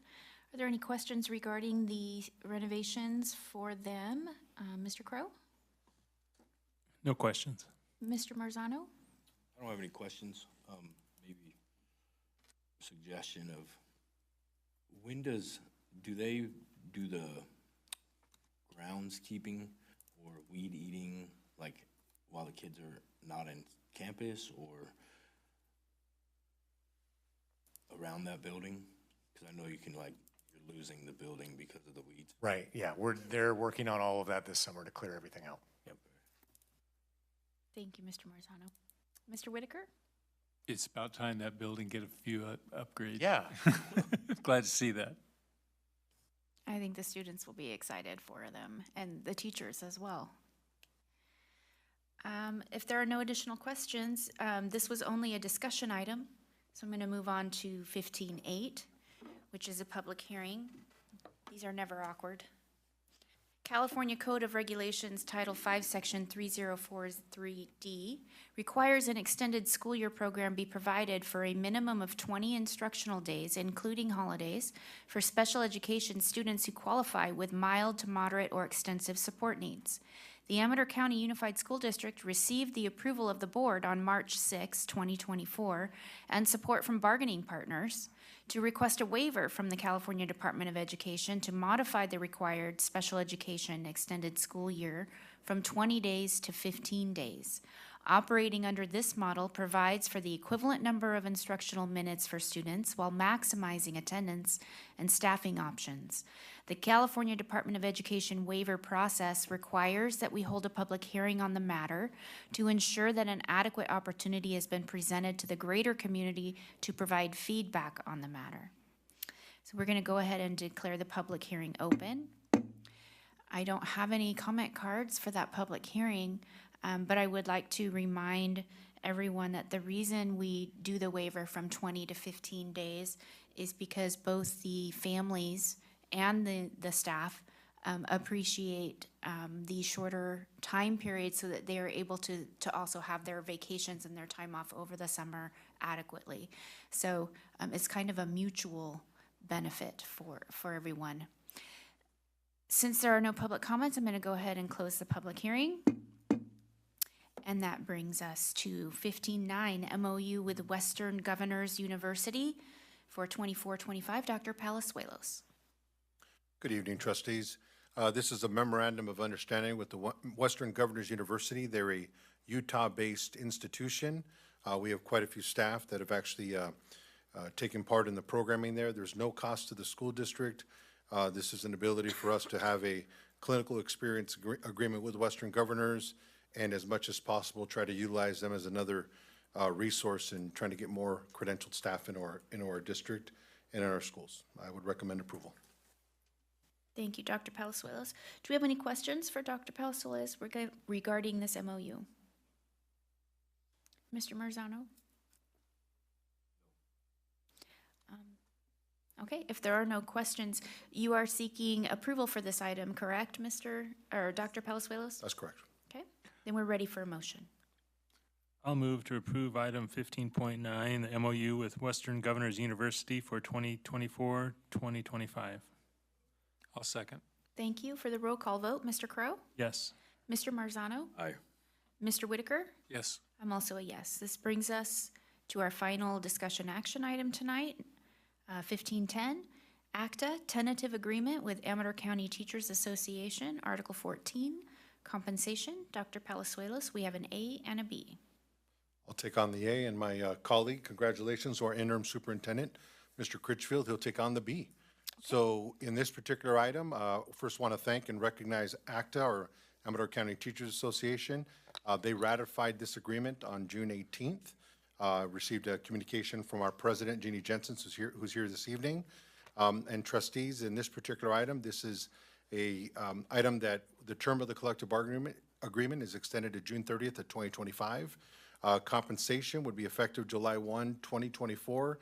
The ACTA salary schedule shall increase by 4.75% ongoing.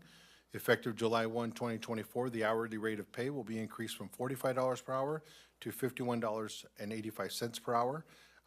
That reflects the 10% increase in the 2022-2023 compounded with the 4.75% increase in the 2024-2025 hourly rate of pay.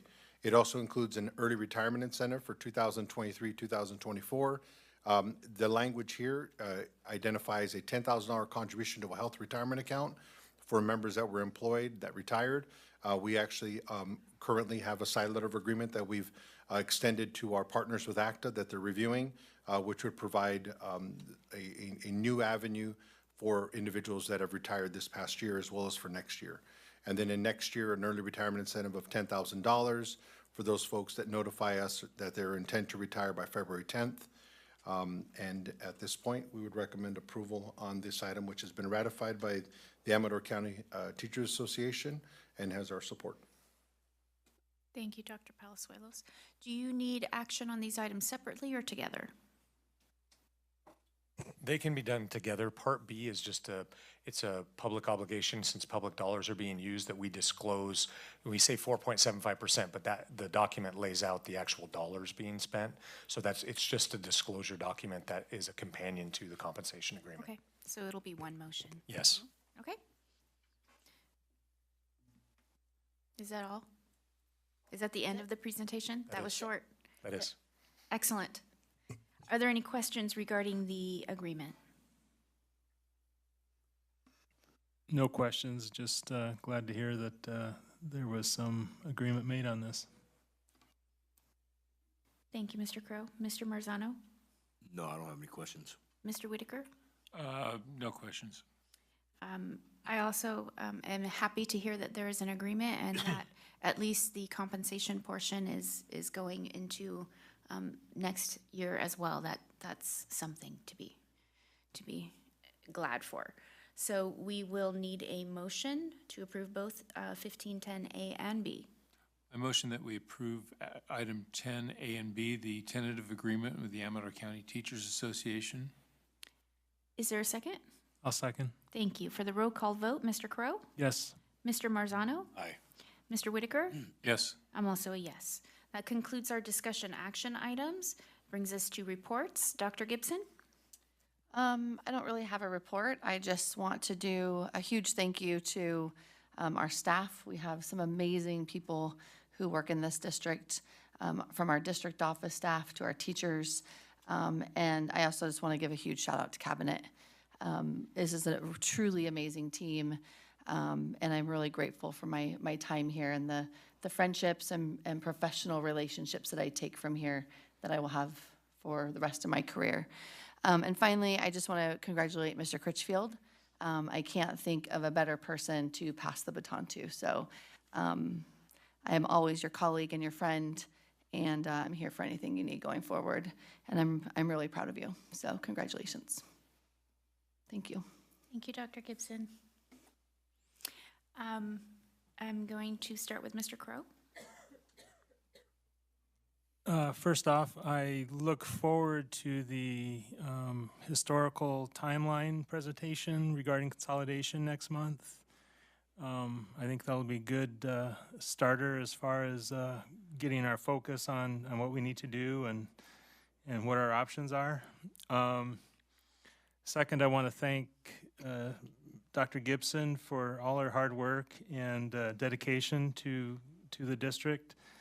She's always been very responsive on any questions I've had, and wishing her nothing but the best of luck in her future endeavors as you go west.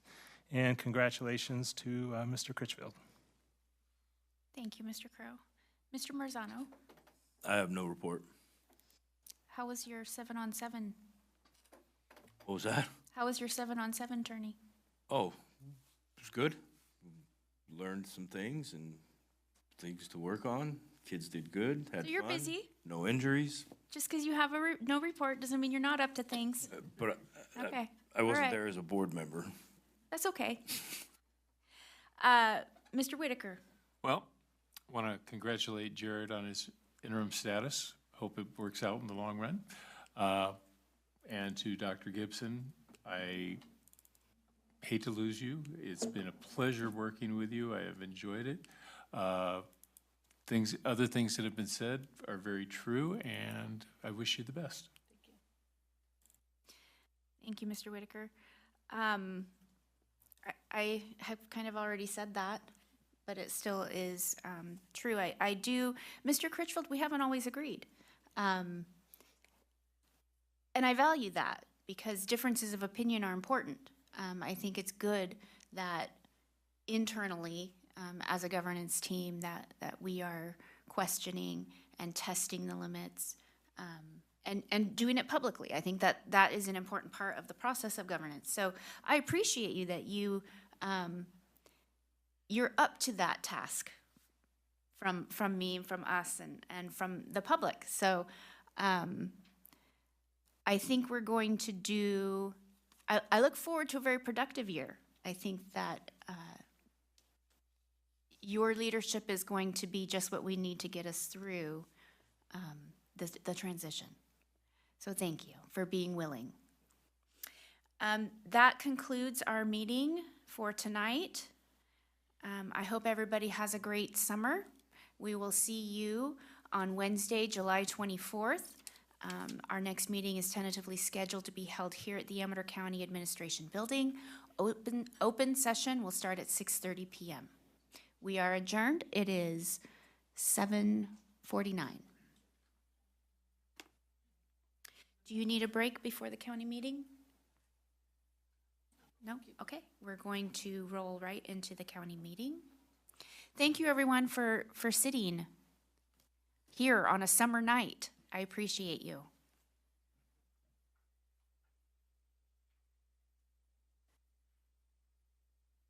As soon as my agenda opens, we'll get started. Okay, we're going to call to order. It is still 7:49. We have 4 board members in attendance. Mrs. Parker is not here tonight. Dr. Gibson, are there any deletions or corrections? No, they're not.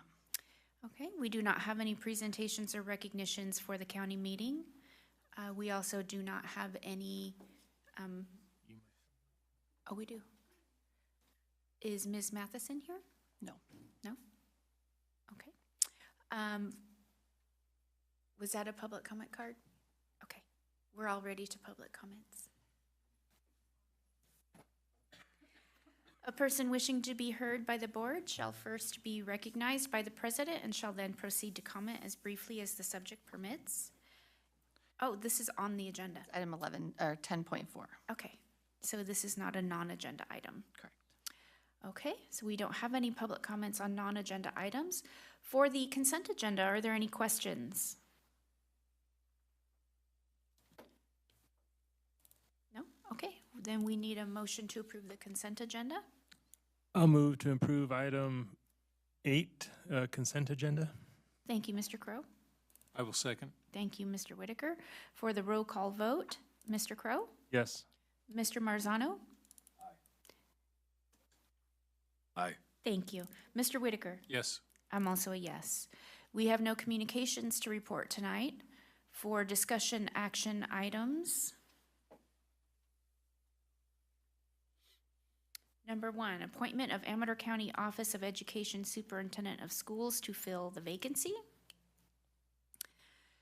Dr. Tori Gibson submitted her resignation to the Amador County Board of Education effective June 30, 2024. Pursuant to Ed Code Section 1042E, the County Board of Education may fill by appointment any vacancy that occurs during the term of office of the County Superintendent of Schools. In a county in which the County Superintendent of Schools is elected, the appointee shall hold office until the office is filled by election at the next gubernatorial election. This appointment authority shall be vested in a County Board of Education only upon adoption of a resolution enabling its authority to appoint a superintendent under Section 1042C2. The appointment will be effective July 1st, 2024. Per Education Code Section 1042E, once the appointment has been made, the appointee holds the office until the voters elect a successor at the next gubernatorial election. The law does not prescribe a procedure for the selection or appointment to fill a vacancy, and it is within the board's discretion to determine how to proceed. The board may nominate and appoint immediately if they choose to do so. It is recommended that the Amador County Board of Education, pursuant to Ed Code Section 1042E, use the authority to fill by appointment any vacancy that occurs during the term of office of the County Superintendent of Schools in order to nominate and appoint a replacement to fill the County of Superintendent of Schools vacancy. The appointment will be effective June 30, 2024 through December 31, 2026. So I will point out that that date range is different than the term for the contract for the interim superintendent. Are there any questions? If there are no questions, I am going to throw a comment out here because I do think that as a community, we should reconsider whether or not we want to continue to elect a county superintendent or appoint one because of the difficulties we've had historically in having two separate positions. So, that being said, is there a nomination? I have a question. Yes. Just for those that don't know, can you explain why the dates are different? Yes. So once you appoint an elected county superintendent, let's hypothetically say that we hire a different superintendent. We don't hire, Jared says, I don't want to continue as the superintendent. And so we have interviews and we hire. He actually doesn't, he's not obligated or forced or required to resign. It is voluntary. So if there were another conflict, we could have another situation where we have a county superintendent in opposition to the district superintendent and the board. So that's why those dates are important. Thank you. You're welcome. Thank you for the question. That's why for my comment that we should consider whether or not we want to continue electing. So, And based upon your comment, that's something that we can be pursuing down the road. It's not something that necessarily has to be done this evening, because obviously it would take time to go through an election process to approve that change in the position. correct. So- It has to be voted on by The all public. the voters. Yeah. With making that clarity, wanted to go ahead and motion that we approve, that we nominate Jared Critchfield for Amador County Office of Education Superintendent. I will second. So by roll call vote, Mr. Crow, Yes. Mr. Marzano, Aye. Mr. Whitaker. Yes. I'm also a yes. Congratulations, Mr. Critchfield. You are also county superintendent. We're not nominating, we're appointing, correct? Well, For the appointment, we nominated and then we Then- voted. Okay. Yes. so you'll actually be county superintendent starting on the 30th and district superintendent on the 1st. I think we had it written for July 1st effective date. Oh, it's all July 1st. Yeah, yeah. Yeah, Tori's last day is June 30th. Okay, so this said effective June 30th.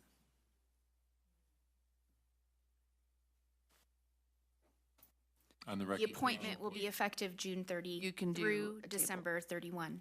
I would do a table change on that. Okay, so we need to change I still, the effective date of the appointment. So is there a motion to change I it? motion that we change the effective date of appointment to coincide with the Amador County Unified School District and make it July 1st, 2024. I'll second. Thank you for the roll call vote. Mr. Crow? Yes. Mr. Marzano? Aye. Mr. Whitaker? Yes. I'm also a yes. Thank you for catching that.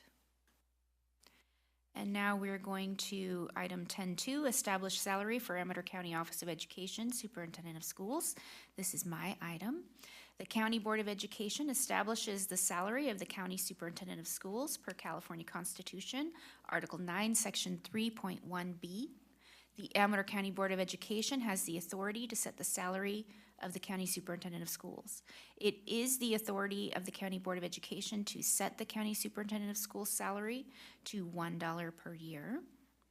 It is recommended that the Amador County Board of Education, pursuant to California Constitution, Article 9, Section 3.1B, set the annual salary for the Amador County Superintendent of Schools. So that was a lot of repetition. I don't appreciate that. But, so the end result is we are officially declaring a salary of $1 a year. Yeah, the county board sets the county superintendent's salary. Okay, and we need approval for this item. Do you guys have any questions for that? I do have a question. Is it one check, or do we take that dollar and divide it by 12? I'll consult with my business office people. I think it's normally just $1 at the end of the year. Okay. I move to approve item 10.2, establish salary for Amador County Office of Education Superintendent of Schools.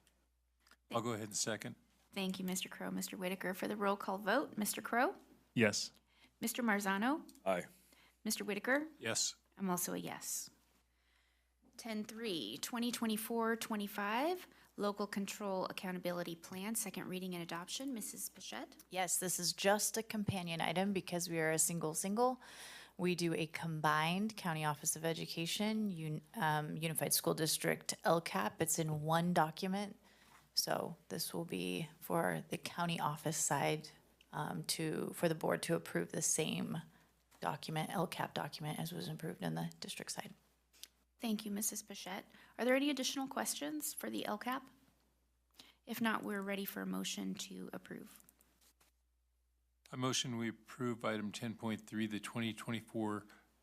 2024-2025 Local Control Accountability Plan. Thank you. Is there a second? I'll second. Thank you. For the roll call vote, Mr. Crow? Yes. Mr. Marzano? Aye. Mr. Whitaker? Yes. I'm also a yes. For 10.4, California School Dashboard Local Indicators, we do have one public comment. Tracy Hinman, welcome. Do I have to wait for you to? Okay. Thank you, Board and Cabinet.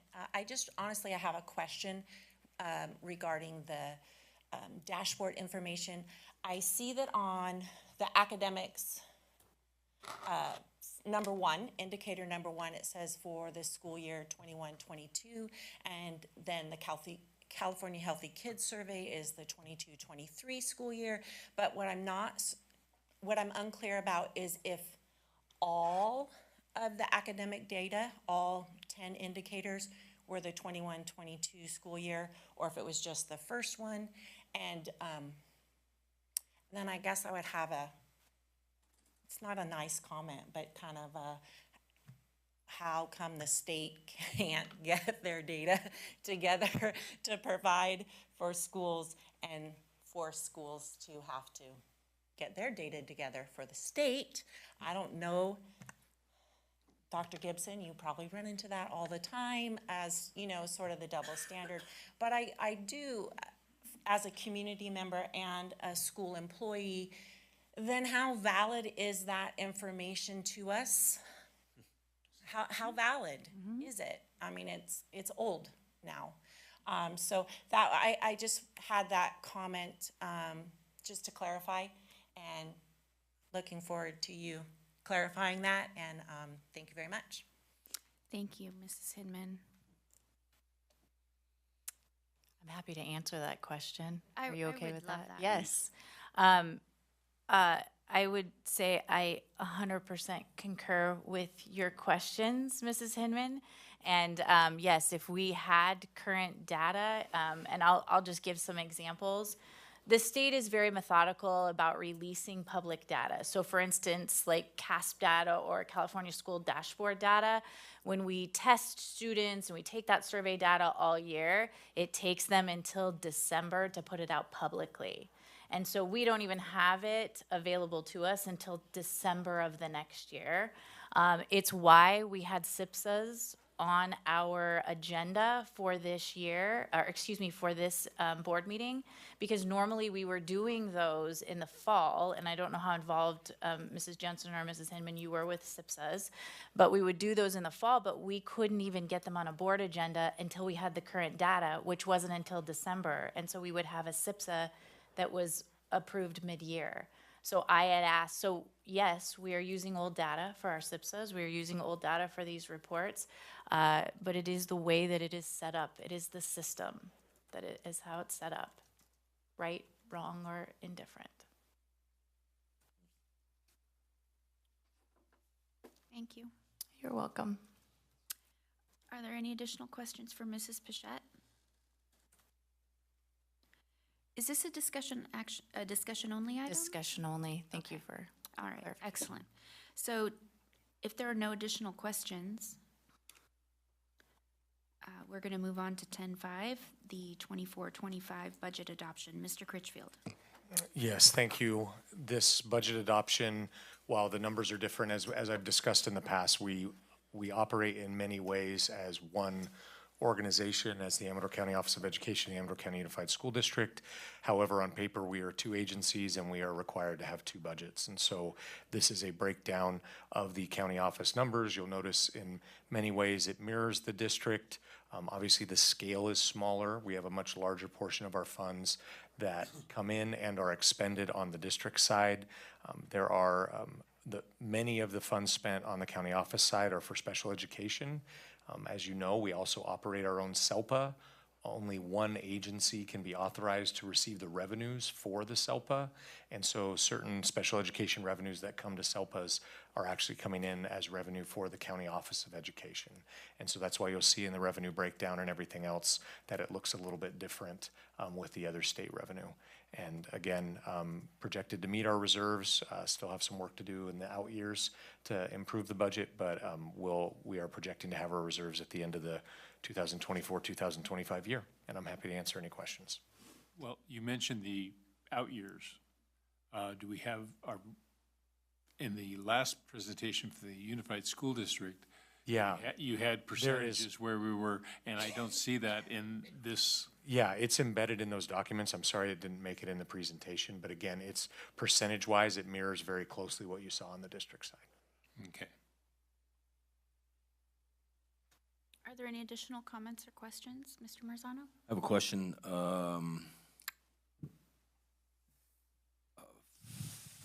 Form 35, county school facilities, is all of that zeros because it's reflected in the district budget? No, that fund remains open depending on projects. So the last time we had money in Fund 35 was when we did the 3 special education projects at Plymouth, Jackson Junior, and Argonaut. So that was a grant that we received from the state, and so we had revenues that were reported. You have the ability to close funds down and reopen them. We are always applying for more facility funds. More often than not, we don't get them, but we're always going after facility funds. And so if we acquire facility funds from the state in the future, that revenue would come into Fund 35. So, being that this is a zero, I'm thinking in my head that those 3 projects didn't equal, or I don't know how to say it, like you didn't spend to the penny, which gave us a zero. Does that make sense? Where did the rest go? What do you do with? No, it's a great question. So when we closed those projects out a couple years ago, they were 100% financial hardship projects. So we were not allowed to put any county office or district funds into the project. That's why we got the funds. Right. So all 3 projects came in under budget, and they had provisions in place to be able to expend the rest. And so we were able to enhance the environments in those buildings with more cupboards and storage space and furniture. And so we did actually zero it out. Oh, wow. Okay, Yeah. cool. And other funds that don't have provisions or restrictions or rules, and you close those out, where would you put those pennies? So that would be like if it were in general fund, it could go back into the general fund to be spent on anything else, but you can't take Fund 35 money and move it to the general fund. So we had to follow the provisions in there. Okay, thank you. Yeah, no problem. Good question. Mr. Whitaker? No questions. Okay, if there are no questions, we are ready for a motion to approve the budget. I move to approve item 10.5, 2024-25 budget adoption. I'll second. Thank you. For the roll call vote, Mr. Crow? Yes. Mr. Marzano? No. Mr. Whitaker? Yes. I'm also a yes. Thank Mr. you. Marzano, I apologize. I did not ask you if you wanted to could. elaborate on your Yeah. no before. Do you? It's the same as the other no's with the budget. I just feel could be done different. I don't. Okay. That brings us to the end of our discussion action items tonight. For information only, we have current personnel recommendations. Are there any questions or comments on the personnel? I'm sorry to see Regina Helmer go. As a counselor and foster youth coordinator, I think we will feel that absence. Is there a replace?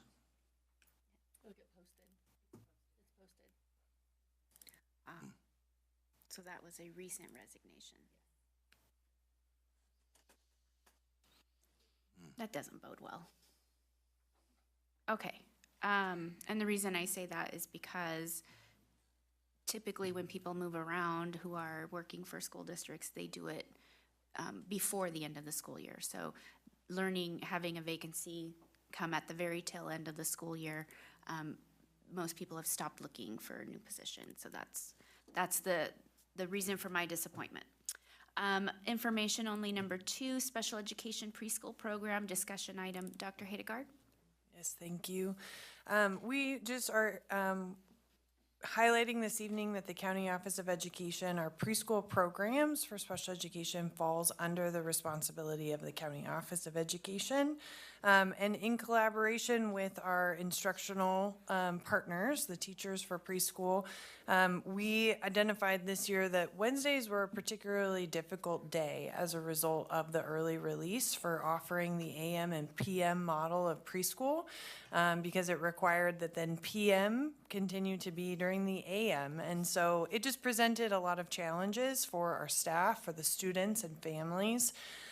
So a solution was devised for next year, and we will be offering preschool for 4 days next year on Monday, Tuesday, Thursday, and Friday.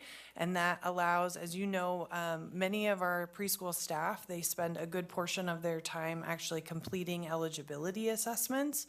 So having then the Wednesday to actually conduct assessments as well as invest in their own professional learning, and then be able to participate as alongside any of the rest of our staff in the early release time.